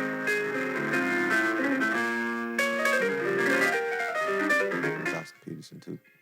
Bro, this is 1964. Yeah. This is what Negroes are playing this in church today. Yes, sir. Like, bro, just understand you playing jazz. And it's all right. It's cool. It's all right, bro. And see, and if you would get your ego out the way and start learning like all the different chords, scales, you know what I'm saying, passing tones and stuff that you can play over these different changes. Cause there's only 7 notes in Western music, like in each scale, just about all the majors, you know, all the primary scales, 7 notes. So if you learn all the theory behind it, how much more amazing could you be? You know what I'm saying? I mean, that's why I'm a knowledge buff. Like, people get on me all the time. Like, most of the time when I'm riding in the car, I'm listening to YouTube videos, how to do stuff. Yeah. You know what I'm saying? Especially with music. Like, right now I'm on my guitar kick. You know what I'm saying? I've been playing for a little bit, but you know what I'm saying? I like it to sound the way I like to sound. But technical proficiency. You know, how do I get better at this? Knowing and being able to accept that somebody's able to do it better than me. Bro. It's okay. If you think you're gonna be the best thing out here forever, bro, you're tripping. You may have a little run where you the best person out. Oh yeah. But it's not gonna be forever. Victor Woon was once the best bass player on earth. He is not anymore. He's not no more, dog. But he's still Victor Woon. And it doesn't change anything about him. He's still Victor Woon. I mean, but okay, now so that leads me to this. Why do we feel like we have to be the best to quantify who we are in our space? Like, in our band, and I've told you this before, hands down, between you and Ryan, I think y'all are the best musicians in our band. And at the time, I was MD. I'm like, I have no problem saying, okay, they better than me. I'm gonna glean from them and learn. I don't know where we were. I forgot where we were. But when we played that cocktail, Me, you, Johnny, and Ryan. Yeah, we were in Napa Valley. Napa Valley, bro. Look, I was hearing things I'd never heard before, and it was being able to pull from what y'all was doing, and being okay with like, I'm like maybe third, maybe last best musician here, but I'm finna learn. I'm finna be able to apply. And I grew from that. I still play some of that stuff to this day. I was able to retain it. Yeah. Because it came from a humbled place. Because I knew y'all were better than me. But I was able to, like I said, be humble about it and accept what y'all was able to do. Thank you, by the way. Oh, man. But I don't know how to respond to that. But yeah. Thank you. That's the only thing that coming to mind. It's a little weird, but you know. Yeah, I get it. I mean, I get it, but but why is that weird? You know what I'm saying? If I'm able to say that from a technical, musical, creative, and idealistic perspective of music, you're better than me. Your process is more elaborate than mine. Mm-hmm. It's just a fact. Mm-hmm. Your jazz vocabulary is bigger than mine. Mm-hmm. It's just a statement of fact. You're right. But we as musicians should be able to accept that about each other and not feel any kind of way or cheapen our own ability. Now, you get me on the one, we get on some funk. Hey, they got to see you. We got to see you, Doc. You got to see me, doctor. You know, gonna be a long night, Doc. Look, I'm gonna wear you out. Look, I put this mood sound on you, make you want to cry to your mama. Hey, Doc, everything is on the one hole. Hey, look, we're gonna get there. I feel like good God, the spaceship is getting ready. The mothership is getting ready to take off, bro. Man. But I know that's my thing. That's my thing. I know what it's supposed to sound like. Like, you know what I'm saying? If we playing, man, what's the dang song? If you hear any noise, it's just me and the boy getting that. Boy, I feel old when I'm doing it, but it's all right, Doc. Nah, that's all right. But I know when he come to swing down, Sweet Chariot, I know what sound's supposed to be there. Like Bernie. I Bernie Worrell. God bless the go. Rest in peace, Bernie. Hey. But look, I know what sound's supposed to be there. I know how the chord's supposed to lay. I ain't got to do all this stuff, but I'm gonna make you feel it. I know how to do that. But you say Oscar Peterson, I say, look, hey, that's his bag. I'm gonna sit and listen. Let me learn. Art Tatum. I'm gonna sit back and I'm gonna listen. I'm gonna pick up what I can pick up. Corey Henry. I'm gonna pick up a little bit of what you're putting down. Yes, sir. I'm gonna pick it up. I'm gonna put it in my bag. I'm gonna take it home. Come on, Doc. That's what I'm gonna do. And I ain't gonna feel no kind of way about it. See, you know, I guess I look at it as a competitive thing, but not in a bad way of competitive. It's like it's competitive to make me better. Like we iron sharpen iron. Like, hey, bro, be the best you can be the best you, and we gonna come and we just gonna keep leveling each other up. Now, once it get to a point of where it's just, I'm just better than you, screw you, I ain't gonna show you nothing. Yeah. That's bad. But like just on the point aspect of like I want to be the best because if I want to be the best, if I know I want to be the best and I know you want to be the best, we gonna always. Yeah, we're always gonna raise each other. We're always gonna push each other. So that's one reason. That's why sometimes I view that. I will say I have that mindset, but it's not in the sense of I just want to be the best to be the best. Right. Because just because you're the best, what that mean? You can be the best of 100. Well, it's like the saying you can own 100% of nothing. You know what I'm saying? But it's like, no, I want to be the best of like. Yeah. Keep each other going. But I will say I do have that mentality, but not because I just want to be the best. Yeah. Now look, I gave up on that a long time ago. I'm good at what I do. I know what I do well. I mean, you know, and that's the thing too. It's like my innate ability in any band is to be able to hear the band and know how to make it sound better. You know what I'm saying? Because I have this producer knack. You know what I'm saying? I hear stuff. You know what I'm saying? And you and Ben be getting on stuff, man, make me want to shout, boy, I'm telling you. But come on, join us, Doc. Man, look, but here's Let the thing. that part go and join us, Doc. Bro, but I know instinctively in that moment, as much as I be wanting to join y'all and can join y'all, me holding this chord right here is holding all this together. I have to, because a lot of times we ain't running no track on them songs. If I let this part go, all we got now, we just got a lick. And that's cool. That's cool in the context if we just grooving. But we got to worry about the singers and all. They better know where they at. We going to the moon, Doc. Mothership connection, baby. But yeah, man. So I want to get into something. Okay. That me and you talked about a few weeks ago, probably a month ago. Okay. And I'm just gonna open the floor to you on this one because this is very intriguing to me. Because in this situation, I probably fall in in the percentage of people you talking about, but like, how can I phrase this question? Musicians, man. Or I don't want to say just musicians. I want to say a lot of entrepreneurs, but musicians fall in that category because musicians are basically entrepreneurs in a sense. You building yourself. Right. Why don't we have our stuff together, man? Outside of music. We can be able to play our ass off, but our life, God forbid something happen to you, will be in shambles. God forbid something happen to you. I done seen it too many times, bro. I don't know. We get so caught, in my opinion, we get so caught up in developing our craft, and like I was saying, like people just only knowing me for music. That's the only thing we do, and we forget we have this whole life out here. You know, like me, I'm a father of 2 kids. Shameless plug. What's up, Kelvin Jr., Kelvin II, and Jessica. But if something were to happen to me right now, and I didn't have some of the things I have in place, they wouldn't have a pot to piss in and wouldn't throw it out. So, as much as I hate paying this premium every month, I have life insurance on me. And I'll even go deeper. When me and their mother were married, she put some life insurance policy on me then too. We're no longer married. She still has that policy. I said, keep that.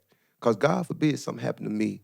When think about it, we're putting our lives at risk every weekend, traveling. You know, sometimes traveling early, coming back late. I don't know about you, but I've zombie drived a few times. I never, bro. Last weekend, we were leaving the gig. I was literally hollering in the car. I know it. I've been there. I was hollering. You know how you trying to stay woke? You drive. Yeah, man. Woo. So I fired up my little tobacco. The back. Ooh, this ain't working. Let me hit the energy drink. That ain't working either. Ooh, this ain't you working. Let the windows down, Doc, cut with my it music up. That ain't working either.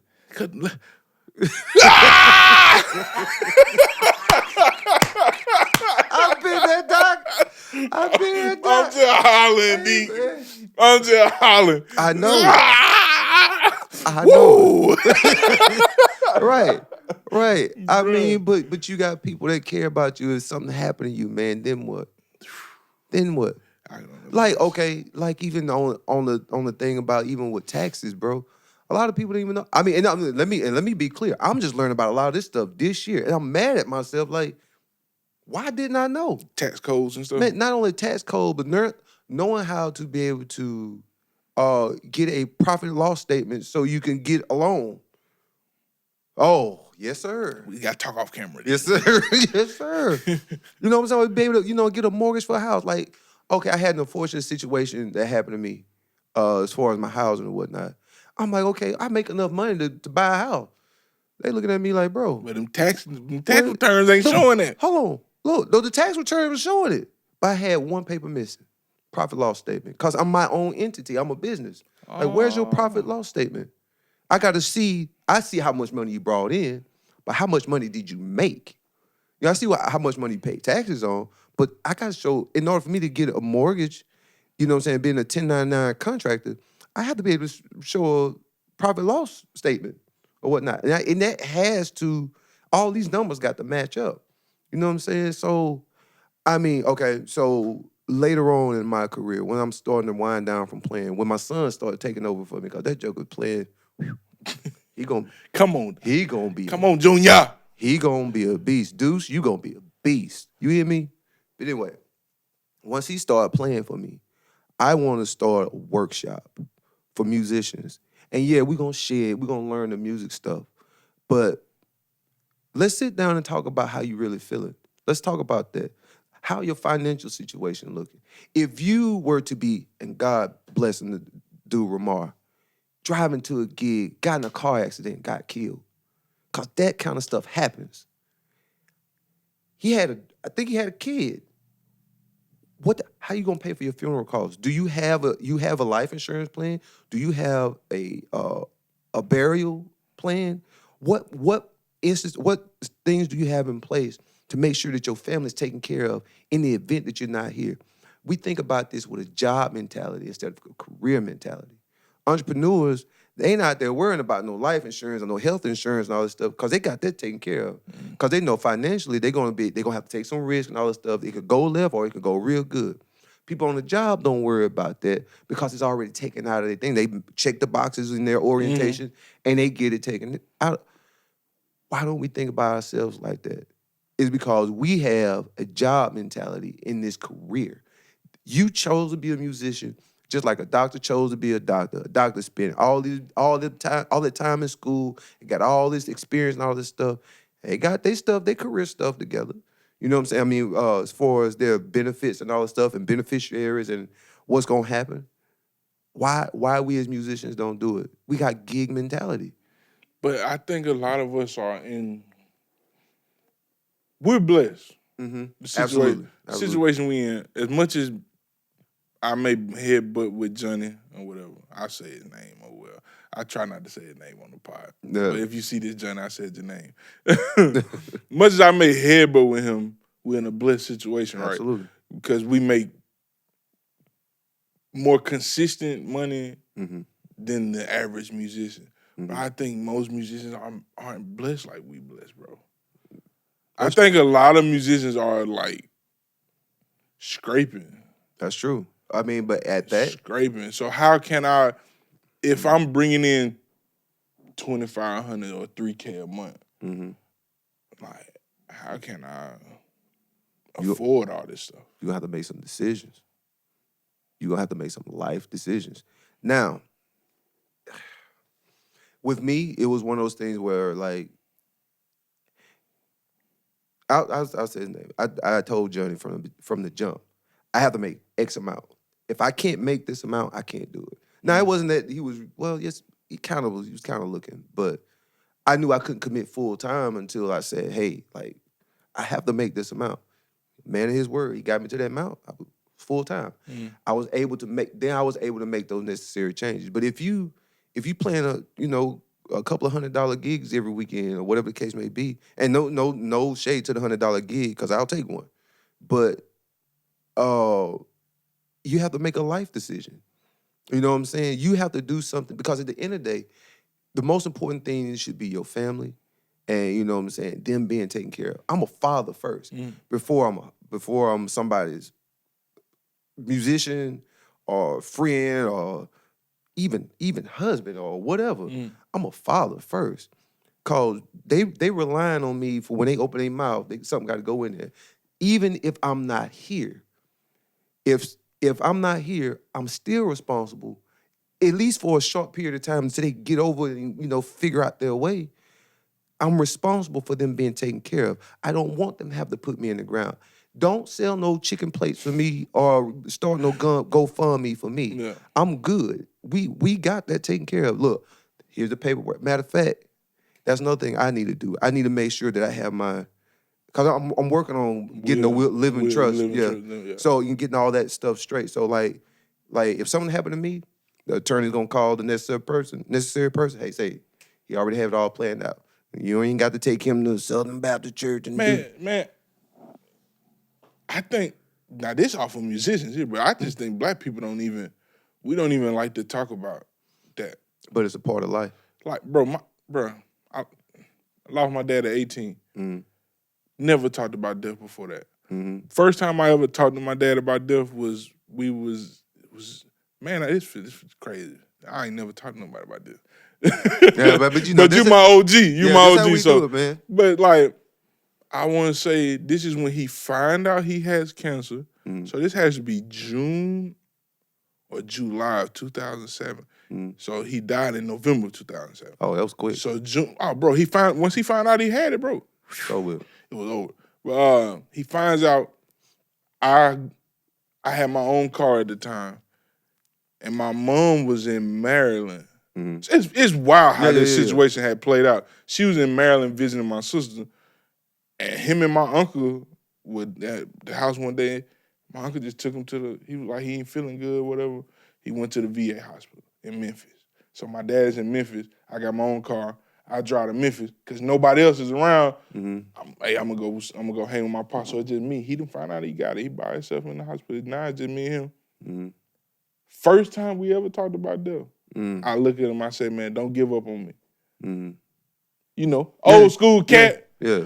Old school cat, he say, boy, don't worry about none of that, boy. I'm gonna be all right. I'm gonna be all right. First time we ever talked about death was then. After that, never heard anything else about it. No, this would happen when I die. This money go here. Your sister get this, you get this, your mama get this. None of that. 'Cause it's like, bro, we know you have cancer. Like, you terminally ill. Like, right. They've told us you're terminally ill. So, like, never, bro. My mom was the same way. Lost at 27. Nothing. But, I think it's just the finality of it all. It's, as a person who loves their parent or their significant other or whatever so much, you don't want to see them go. But it's like, the truth of the matter is, we wasn't placed here to stay here. And we have to keep that in mind. And see, and not to just start, this is how a lot of the wealth of the world has been created. I'm learning some stuff about insurance and stuff now, bro. It's just blowing my mind. It's just like, dude, this all one generation had to do. Bro, I don't know if you ever heard of this dude named his Instagram is he calls himself the employed millionaire. He's not employed anymore. He owns a lot of stuff, like real estate and stuff. He read this book. he gave the name, I don't remember the name, but it's about Rockefeller Mm-hmm. and how Rockefeller started his empire. Mm-hmm. It's like one of it was Rockefeller started the trust. Mm-hmm. Then he just took out life insurance policies on all everybody, all his kids, Mm-hmm. and like once they outlived this policy or whatever, he put the money in the trust, like, and then all of them start building trusts. Oh, yeah. It's like, but all of the trusts go to this one trust. Yeah. So this one trust becomes the bank. So it's like we don't have to go to a bank and get a loan. We don't have to go to nobody else. We're the board of trustees in this in this loan. I mean, in this for this trust. Yeah. So now when you need something, Just come to us. you just come to us. Mm-hmm. All right, we got you. We know it's a policy on you, so Hey, you cool. You ain't did you die. All right, good. We good. I said, man, this the game that we don't even You know what? know about. I'm gonna tell you what I think about. I think there was a certain set of our people in Tulsa, Oklahoma, that figured that out. That's. I'm not saying that as a statement of fact, but I believe that's my hypothesis. I can see it. I can totally see that. I believe that's what happened. I can totally see that. They got mad. So that's what I'm gonna say about that. That's why they don't want to teach about that. I really believe that's what happened. Like I think. Cause look, okay, that's in Omaha, but it's some. Yeah, we talk off camera. Yeah, I can't. I feel like I'm gonna go too far. I feel the deep dive coming. But it's like now. I think that's a black people thing. Mm-hmm. And then I also it's even worse when you get into the subgroup of like black musicians. Bro, it's just worse. It was just think about the culture though. I mean, Coltrane died broke. Bro, Bird, died broke. James Brown, even though he had all this stuff set up, people fighting over his estate. No living. The man single-handedly created 2 genres of music, funk and hip hop, literally. But died in all this confusion about his trust. Let's go even further. Uh-huh. We talking about James Clyde, the most sampled drummer ever in history. He in the background of James Brown. Bro, we can go on and on and on because we so busy. I think about this scene in Cadillac Records when Muddy Waters had to ask that dude to bury Lil Walter. When he had to ask him, I'm gonna tell you the line that got me. Geneva said she want a house. What? You are Muddy Waters. You mean to tell me the only thing you got is a shiny new suit, a guitar, and a shiny Cadillac, and you can't get your wife a house? Making all that money. Your stuff ain't together. That's a life thing. Not just signing stuff and not even knowing you. Dude. Yeah, man. And then, but yeah, I got off what I was talking about. But I want, later in my career, I think how I'm gonna ride off in the sunset deep. I'm gonna always play, but I don't dig. By the time I'm 55, 60 years old, I'm trying to be done. Well, yeah, I play because I want to play. But that's an option. That's an option. But what I want to do, I don't want to leave this planet having acquired the knowledge and the things that I know how, and then see this a 25-year-old make the same mistakes at 25 that I did. I think about it all the time. All the money that I've made, especially in my 20s, I was a gigging demon, boy. I was always gone. One year we was on the road 46 weeks. Gone. I cannot tell you how much money I gambled away. I can't tell you how much money buying Jordans when I couldn't afford them. I got some on right now. You know what I'm saying? I can afford these things, though. I can afford them. You know what I'm saying? But just doing frivolous stuff, man. And if I would have just took $100 a week, put it over here, and let it get that cumulative interest. Are you putting it in? See, now this finna be this is the interesting part of this conversation. Mm-hmm. So are you putting this in an IRA? Because we don't have a 401k to retire No, on. ma'am. No, sir. No, sir. So are we putting it in an IRA, or we putting it in stocks and we letting the dividends grow and stuff like that, or you get you an ETF and just save it for a rainy day? I'm gonna say do whatever it is that the Lord leads you to do on that. I can't give you financial advice, but save something. Mm-hmm. If it's for you putting it in a coffee can and putting it away. Cause the banks may be shutting down. Hey, we are in a. Hey.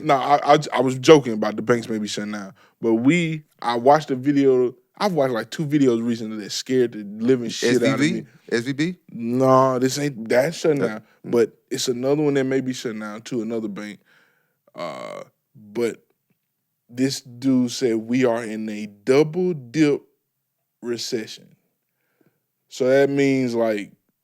Oh, we going in 2020 in 2020 in 2020. Oh, 2020, okay. 2020. Like we're on the verge. We're basically where we were in 2008. Okay. But they just not saying it. Mm-hmm. But it's like in 2020, pandemic hit. Mm-hmm. Now I may be wrong. Fact check me or whatever. This just off of a video I watched. I didn't fully research this, but it scared the living shit out of me when I seen it. 2020 hit. They had to pump all this money in the pump these trillions of dollars. Mm-hmm. So that causes what? Inflation. So now that's where we at now. Everything is eggs are $7, however much they cost. I don't really eat eggs. I need to start eating eggs. So we'll talk about that too. but everything is inflated. Now they not pumping no more money in the economy. They done. And shit getting bad, recession. Hey. And we at a point where they was like, man, we may lose 1 million to 3 million jobs. So, and then that'll lead to like us losing like in all like 7 million jobs. Mm-hmm. And we are gonna be eventually, we could head to depression off of that, but we'll be in a double dip recession. Then I watched a video last night. Ian Dunlap of Earn Your Leisure. I can't, what he said was so abstract to me because I'm not in this world. Okay, what did he say? But he was like, you have to look at the money. Whatever. It was like, bro, it's -2 or like -12 or something like that. We lose that much money. Man, I have to pull this video up. It's on their page. Mm-hmm. But matter of fact, let's go there. I'm gonna pull it up. Y'all just wait 1 minute, you listeners. Shout out to any new listeners, by the way. Man, look, y'all go back and watch every episode too. I'm a loyal follower of the Scatterbrain podcast, man. It's good stuff. Appreciate you, my brother. Sir. Appreciate yes, you. Sir. Let me cut that this whole Wi-Fi on. The Wi-Fi. He cut this old Wi-Fi on. And where is it? Boom. Got to look at the money supply. So when I was doing my research on this was scary. So in 1870, the money supply was -2, which led to the unemployment hitting 14%. In 1921, it was -2%, which led to employment being 11%. The Great Depression, the money supply was -12, unemployment was 25% negative, and the money supply in 2023, we are currently at -2%. What is the money supply? How much money is actively floating in the market. So in 2020, they have a bunch of it that they put in. They were acting like Floyd at Girl Collection. We just throw money around and everyone, you get a car, you get some money. Now the supply is actually negative. So outside of the inverted yield curve, the 2 and the 10, this is the one that predicts a depression. Am I going to go on record and say that we're going to go into a depression? No. But Dave scared the hell out of me on stage when he talked about the commercial bubble. Very common. He said like bro, scared the living hell out of me, bro. I got to let that one sink in. Yeah, send me that. I need to watch that. Like, bro, it scared the living hell out of me. I mean, but because now this is why. So now I'll be truthful with you. Why it scared me? Because after we had that conversation, I've been thinking about all that, right? Then it was like, well, if that's happening, the field of work I'm in is going to drastically, bro. it's gonna drastically hit that field because ain't nobody finna spend that money on that. Right. Like, bro, we'll just have a regular wedding. Yeah, look, we go to the Justice of the Peace and have a cookout in the backyard. You know what I'm saying? So like, oh, I could possibly be affected by this. Yeah. And then that affects everything of my life about this. Mm-hmm. So I was like, oh, so that's why I really wanted to bring this up, because it's like, what the fuck? I mean, but that's the thing. I'm gonna tell you what got me on this. It was right when the pandemic hit. I just went full time. Just went full time with the band. After having had a job and benefits and guaranteed check and all that stuff, just went full time with the band in January of 2020. March of 2020, we was at the house. So I got an apartment, I got a car, I got to feed my kids. Cause they not going to school and they eating up everything, doctor. You know what I'm saying? They not going to school, they eating up everything. You know what I'm saying? My niece walk around the house, she just say, I need a snack. Sit your head down. Right. So, you know, and now my mental health is going to that month of March, man. March of 2020, I spent from March 1st, 2020, whenever we stopped playing, it was right after Mardi Gras. From March to April of 2020, I spent on my couch. Could not move. Mentally, emotionally, spiritually tapped out. Couldn't move. And what got me off the couch, I wrote a song, said, get up. That was my first thing I would put out. Get on up. I got to do something. Mm-hmm. And this is when I start educating myself about everything. I'm like, okay, this is what I want to do in my life. I know me sitting my butt on this couch and laying here is not going to help my kids in the future. It's not going to help me right now. I got to move and do something. And I got to do something different than other what my parents done done, because they know this way all this time, but we're not living in a post-pandemic world or a COVID a world where COVID has now existed. It's different. You know what I'm saying? Like, if you have on a face mask in the airport, people ain't looking at you funny like you Michael Jackson no more. You know what I'm saying? Yeah. It's part of the protocol. I'm living in this world. I have to figure out what it is that I'm going to do to make sure that if something like this happens again, I'm okay. Look into whole life insurance is all I can say. I am good. You know what I'm saying? I'm never going to have, I'm not going to say never. I know. I don't ever say the word ever. I don't want to ever be put in a position where I have to feel like that or wonder where my next dime is going to come from again. You know what I'm saying? Yeah. And, you know, I'm not big on handouts, you know what I'm saying? But people help me, bro. And, you know what I'm saying? I accepted the help, but, you know what I'm saying? It did something to me. It was like, if I didn't have the grace of these people, if these people wasn't gracious enough to me to help me, like, what would have happened? You know, because people was out here getting PPP loans and all this stuff. The space I was in my career, I had just worked the whole previous year with an employer. So I didn't have enough time to say I was a business, and I didn't have enough time for all that. Deep. I'm going to look at Joe Biden. Yes, sir. If you open it back up, I'm in there. Yes, sir. Don't drop that PPP off. Big balling. Look, I ain't gonna ask for too much though. I'm gonna ask for what I need. I'm gonna show you my numbers. I'm gonna prove it. I'm gonna get what I need. No, Joe. I need it all, Joe. Send 100,000, Joe. I need the 200,000, Joe. Yes, sir. I'm going crazy. Yeah, okay. No. I'm just playing. Yes, Joe. sir. Don't get indicted. But yeah, man, I mean, but I want to create a workshop. You know what I'm saying? Like I said, yeah, we're gonna do our musician thing. We're gonna play and we're gonna learn that way. But how about you in your life, man? Like you and your financial stability. You and your cool with your family. Are you cool with your family? Are you cool with yourself? Because a lot of us have these deep-rooted self-esteem issues that drove us to music in the first place. Mm-hmm. That was my story. I put it out there. Me and my dad wasn't the best dad in the beginning. You know what I'm saying? As the only boy in my family, I needed male attention. Mm-hmm. I needed that. My uncle was a musician. Put me on P-phone. He got me in there, doctor. Yeah, do that stuff. Hey, do that stuff. Look. Shout out to Unc. Shout out to Larry Bell. Love you forever. But look, man, when I tell you, he had me in the garage practicing like I had the gig the next day. Well, totally pushed his sons away from it. Both his sons were excellent musicians. Daughter could sing the rafters off any building. Go get a job. Go get a doctor job. Hey, look. No, he wanted them all to be musicians. They wouldn't do it because he was. But I needed that energy. Yeah. I needed that. That's what pushed me there in the first place. Didn't know I was dealing with self-confidence issues. Didn't know that I didn't like myself. I just needed I needed that approval so bad from a man or from a male figure or father figure in my life that I would stay in a hot garage for hours. Child Protective Services. I'm glad y'all wasn't.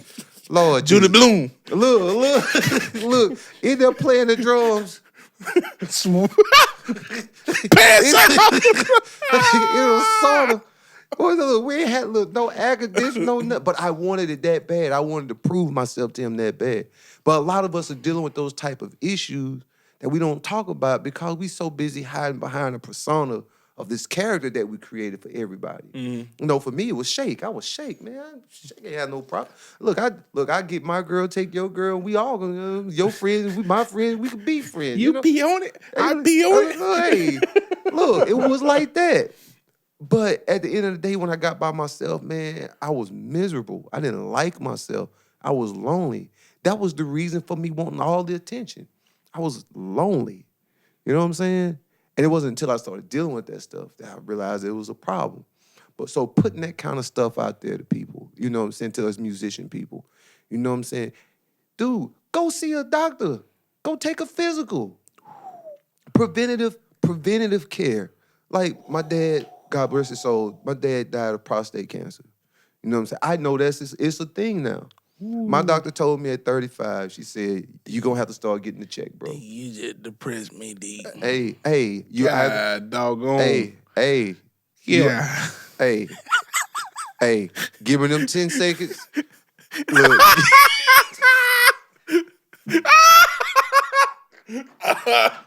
I'm going to put it out there.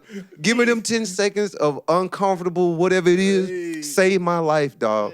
Save my life. I had hemorrhoids, baby. You don't look back there. Look. It's a little piece hanging out. Bro, look. Give me them 10 seconds for another year. Yeah. Give me them 10. I'll take those 10 seconds from another. Look, I've gotten to a place where I'm so comfortable in myself and my manhood. I'm like, that's part of your job. Hey, look, better you than me. I ain't got to be looking at people's buttholes all day. Look, better than you. Look. Grease me up first, Doc. Grease me up. Don't go in there wrong, Doc. Grease me up. But doing the necessary things, though. Doing the necessary things. And you out here all willy-nilly sleeping with this one and that one. Go get tested, bro. Like, hey. I'm sorry. Lord, it done got hard. Am I going there? Jesus, these musicians, he down bad, D. Hey, but I'm saying it's a bad. real thing. Because before you're anything, you're human. Before you even male or female or transgender or whatever it is that you identify with, before you're any of that, you're human. And you only have but a short, finite time on this little blue dot that we call Earth. Because once you're born, you're guaranteed to die. Yeah. You're guaranteed to die. It's going to happen. Man, born of a woman for a few days and filled with trouble. Hey, well, I'm starting getting the book. Let me quit. But, hey. What's in me will come out real quick. Holy Ghost, Doc. Hey, but I'm saying it's like we as musicians have to get this life stuff together. Like, how you gonna live in life and not have the life stuff together? I mean, I can gig till I'm blue in the face.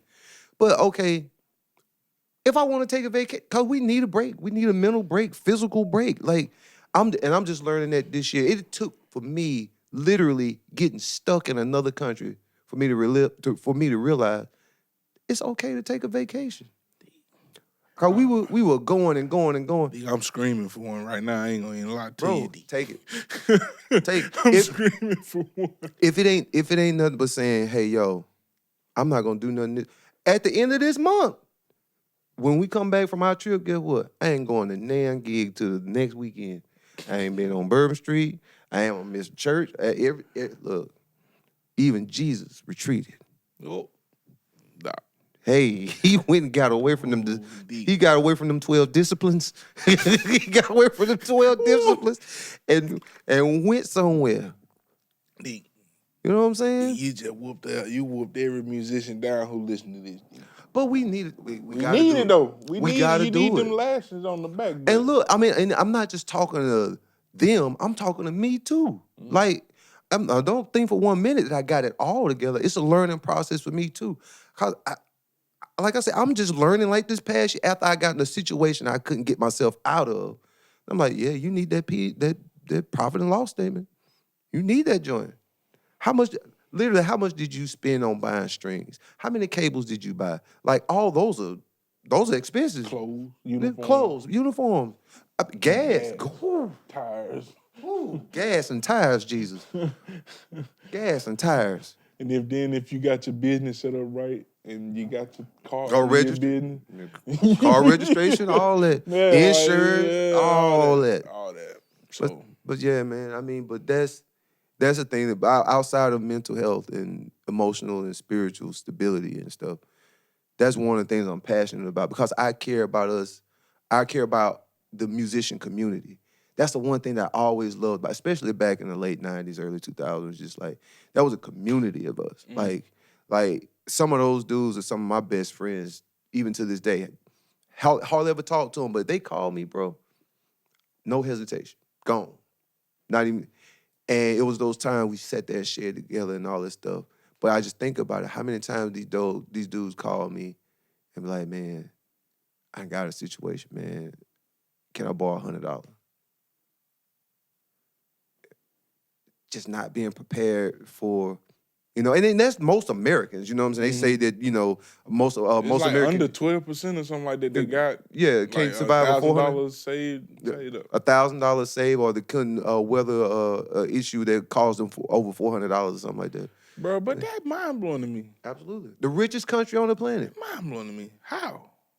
I'll tell you how. How? They keep cutting taxes for the rich. They got to pay them more. Is it just because I make $1 million, do that mean I gotta pay for you? Yeah. I'm being devil advocate here, I mean, okay, so bro, I make $1 million, I gotta pay 60% of that. Okay. $600,000 gone, bro. I mean, but look at it this way. Or even if it's the adverse where it's 40% of that. Yeah. $400,000 gone, bro. Yeah. That's the effective tax rate. That's the law of the land. Is it necessarily fair? No, but I can guarantee you that people that's making that money, they ain't paying 40% of their money. I wouldn't dare pay for it. Because they done worked out all the loopholes. They know all the little backdoor ways and all that stuff. But guess what? That secretary making $40,000 a year is gonna pay that effective rate 27%, and she gonna feel that way more than the millionaire feel that supposedly 40%. You right. She gonna feel it. Ooh.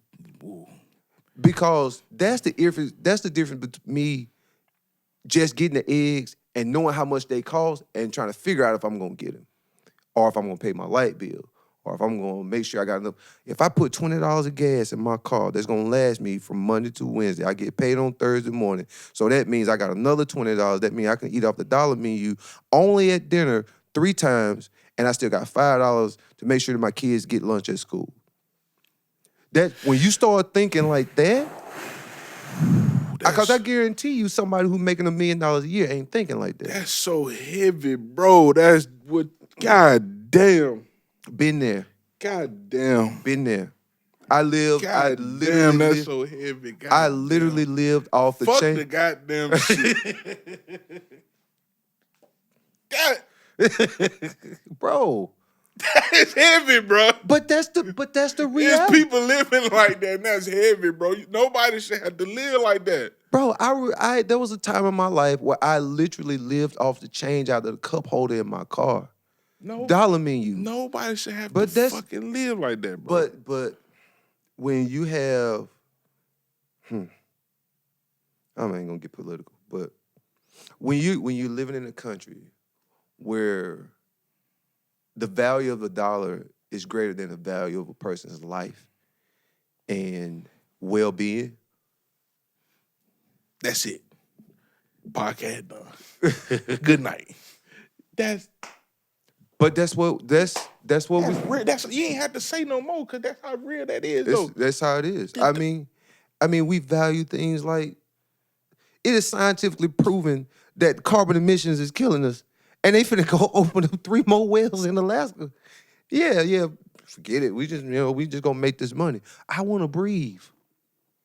I mean, just think about all the sicknesses from airborne stuff. I ain't never seen so many kids with asthma in my life, bro. Bro, my niece got asthma. Bro, I Blow my remember. mind. I remember being in elementary school. There was one dude that had asthma, all the way through high school. One dude, and we all knew he had asthma because we He get to running. we get to run his own with. Over with. The PE teacher like, make sure you got your pump. Man. One dude. But now it's like everybody got it. Jesus. And then, it's like So heavy. I was just talking to somebody the other day, like the stuff that I ain't gonna hit you too hard on this, Ray, because I know we talk about this, but the stuff that we eat. Like, how is a fruit with no seeds? I mean, that if you look up the definition of a fruit, it either has, I forgot, God, is it fruit or vegetable? Anyway, some of them have seeds, some of if it's a berry or whatever. With the pit and all that. Yeah. But it has a way to reproduce itself. You know what I'm saying? I ain't got to go and I have to purposely go to the store to see if I can find seeded grapes. A fruit is supposed to have some kind of seed or a way to reproduce itself. And I can't do that. I can't go to my local big box retailer. So you saying we eating fake? All right. We gonna get off this. Yes, sir. This finna get heavy. Yes, sir. But goddamn it, we eating fake grapes. I ain't say fake bananas. I plead the fifth. I'm just saying that a fruit is supposed to be able to. You can take the seeds out of an apple and plant them. I mean, if you cultivate them right, you can plant an apple tree, can't you? Mm-hmm. Why can't I do that with grapes and make a grapevine? Originally, I remember as a kid when I ate grapes, I had to spit the seeds out. Oh Lord, we got. I'm sorry, Ray, brother Ray. You know how I am, man. We gonna change the speed. We yes, sir. We gonna change the speed. We coming to the end. Yes, sir. It's been a great podcast, but that little segment is heavy. It's sitting on me hard. I know, man. I'm sorry. So I'm gonna go a little shameless plug. This Friday, Everybody Wants to Rule the World. My cover of Everybody Wants to Rule the World will be available on all streaming platforms. This Friday, we'll slap that graphic up there, pop, pop, pop, pop, pop. And we'll also slap that Ian Dunlap video up too. I'll send it to you, and then we're gonna go pop, pop, pop, pop. We may play a little snippet of Everybody Want to Rule the World, all while I'm doing all this.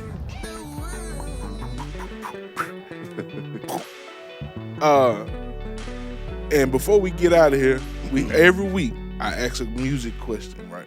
Okay. Every week. I need your 3 Parliament Funkadelic songs and your 3 D'Angelo songs that you can't go without. Go. All right.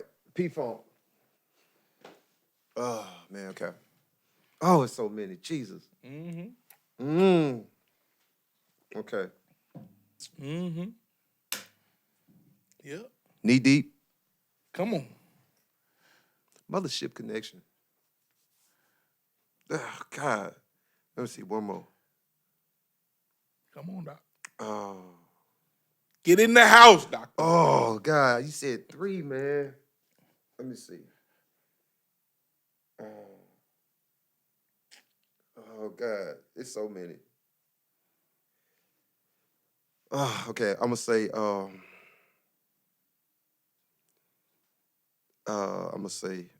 God. Tell the roof off the mother, tell the roof off the mother, sucker. Okay. Tell the roof off the sucker. Oh. Now, see, I'm finna give you 3. They're gonna be obscure. I know. I already know. I know you got deep cuts. Good to your ear hole. Ooh. Okay. What's my joint? This is a Funkadelic song, but P-Funk is basically Yeah. same thing. Hit It and Quit It. Okay, that one's coming to mind. Hit It and Quit It. Okay. And Night of the Thumpasaurus People. I've heard that maybe once. Kaka. Yeah. Yeah. That jogged my memory. I remember that. Now, D'Angelo. this the crutch, because I know this your guy. That's my guy. Come on. Mm. Ooh, I'm on your head with this one, Doc. Okay. Uh-huh. I can't say 3 from all 3 albums or just 3 altogether. It's three. Three altogether. Let's do 3 altogether. 3 altogether. If you want to separate it into the albums, you can. I mean, because it's different. It's like James Brown and the Famous Flames, James Brown and 80s James Brown. You know what I'm saying? You can't. Living in America. That joint hit hard. I don't care what nobody say. That joint be hitting hard. Hey. Okay. All right. So I'm gonna mess you up. My number one song that I feel from D'Angelo is Charade off the Black Messiah. He said, only thing we want to do is talk. All we wanted was our chance to talk. Instead, we've only got outlined in chalk. That lyric right there. Whew. Speaking about, what was it, Mike Brown? That whole situation. Because the album came out around all that time. Yes, Charade is my number one D'Angelo song. Number 2 is Africa. Can you say that's a D'Angelo song? His Africa It's a is cover mine, though, right? No, that was Send It On. Send It On was the cover of the You Cool sure Again. Africa ain't I'm- a cover? No, Africa's not a cover. Okay. Send It On was the cover because that was the joint from off the Jazz Cool album, Okay. Cool in the Game. Okay. So Africa.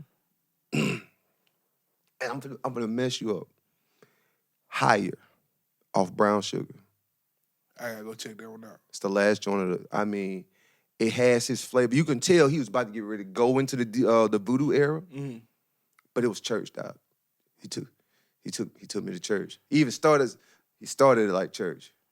See, okay. Brown Sugar is that, you know how you have that awkward step kid? You know what I'm saying? I almost say it like that. But you know how you have that awkwardness, or when you're a kid, you coming into your own and whatever, you figuring it out. That's what Brown Sugar like it is to me. Like, he was figuring it out. You knew he had something, but he was going through his puberty stage. You know what I'm saying? You know, so yeah. So give me your 3, Doc. My 3. I know Spanish joints in there somewhere. Chicken grease. Chicken grease. Mm-hmm. Not really love.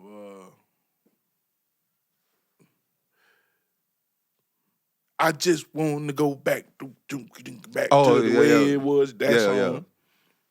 And Brown Back to the Future. Back to the Future was the other thing. Not Spanish joint. Great Day, Great Morning. Good day, bad day. Then my 3. Halfway day. Yeah, man. I mean, but that's why I said, yeah, he only got 3 albums. But on a ratio, his work, bro, his interlude, morning. Ooh. I literally played just the end of that one song just to hear that part. I listened to that Great Day. That was my Yeah. That was my alarm song. Dope. I used to have that. Like, I used to have that as soon as I Great Day. Yes, sir. Bad day. But that's probably the only album Voodoo was the only album I know I bought at least 5 copies of that before everything went digital, because I was wearing them out, Doc. I'm telling you, man, it's a good thing it went digital for you. Man, look, it was your college. Look, you're welcome for helping you go platinum D. I had a big part in that. You know, yeah, I bought that joint. I had the tape too, Doc. Well, we on our way out, Doc. Yes, sir. Anything you need to plug? Where can they find you at if you want people to be, reach out to you, give all your plugs? I'm not really on social media like that. I need to be, but my brain don't work. No, the Holy Ghost working with you. Yeah. You're doing the right thing, Doc. But I would like to, I want to plug some stuff. Some stuff I've had some involvement with. Some people I think you should just listen to. Right now I'm working with a young lady out of, we're in the early preliminary process of it, but she's on TikTok real heavy. Her name is Kyla Shell. We'll be working on a project with her, maybe here at Smashing and Cole and all the Coles, Smashing Company. Maybe here. I think we should do that. It's a good vibe here. Shoot, my project that I put out a couple of years Thank ago. you. I was wondering. My project, I go by the name on all that stuff is K Cortez. I mean, but that's what I go by. The name of the project is, let me say it right. Love is greater. Oh God, no. Fear is not equal to or greater than love. I'm gonna give y'all all the stuff, and that whole statement. I'm a artsy kind of person, but that was a thing I was dealing with at the time. Another artist, man, a guy from Mobile, did a lot of work on for Jonathan McReynolds, won some Grammys and stuff. But his project is under the name of Roscoe Valentino. He has this song called Shaquita Brown. Bro, love it. Shaquita Brown. I like that name. Hey, look. Shaquita sound like she fine. Look, hey, What's up, Quita? Look, but it ain't what you What's think. up with it? Hey, the way he flipped this joint on his head, man, like I love it, man. I was rocking that song so long. That shout out to the homie Jamel Richardson. That's why I got my bass chops. That boy made me learn how to play bass. I knew how to play a bass, but I didn't know how to play bass. But I worked on his one of the last projects he did, Blues How I Want to Blues. I got a lot of credits on that. So check out Jamel Richardson. Last person, James McGee III, probably hands down I don't want to say that because I'm going to say the best again. In my opinion, one of the best male gospel R&B singers on the Mississippi Gulf Coast. I don't know what this boy can't do. I don't know what he can't do, but if I'm gonna plug stuff, that's what I'm gonna plug. I'm gonna put my stamp of approval on them. Those who I want to shout out. And just support local artists, man. Go support your local artists and local venues. It's local venues, man. You know, I saw all your the podcast last week about the Thirsty Hippo. I heard you talk about it. I just never could get there, man. But I caught something alive. I was like, man, I should have got there. I should have. And I don't want to be like that with like local artists, local venues. I mean, anybody in the entertainment industry and creative industries, support us. Because if nobody else supports us, who is?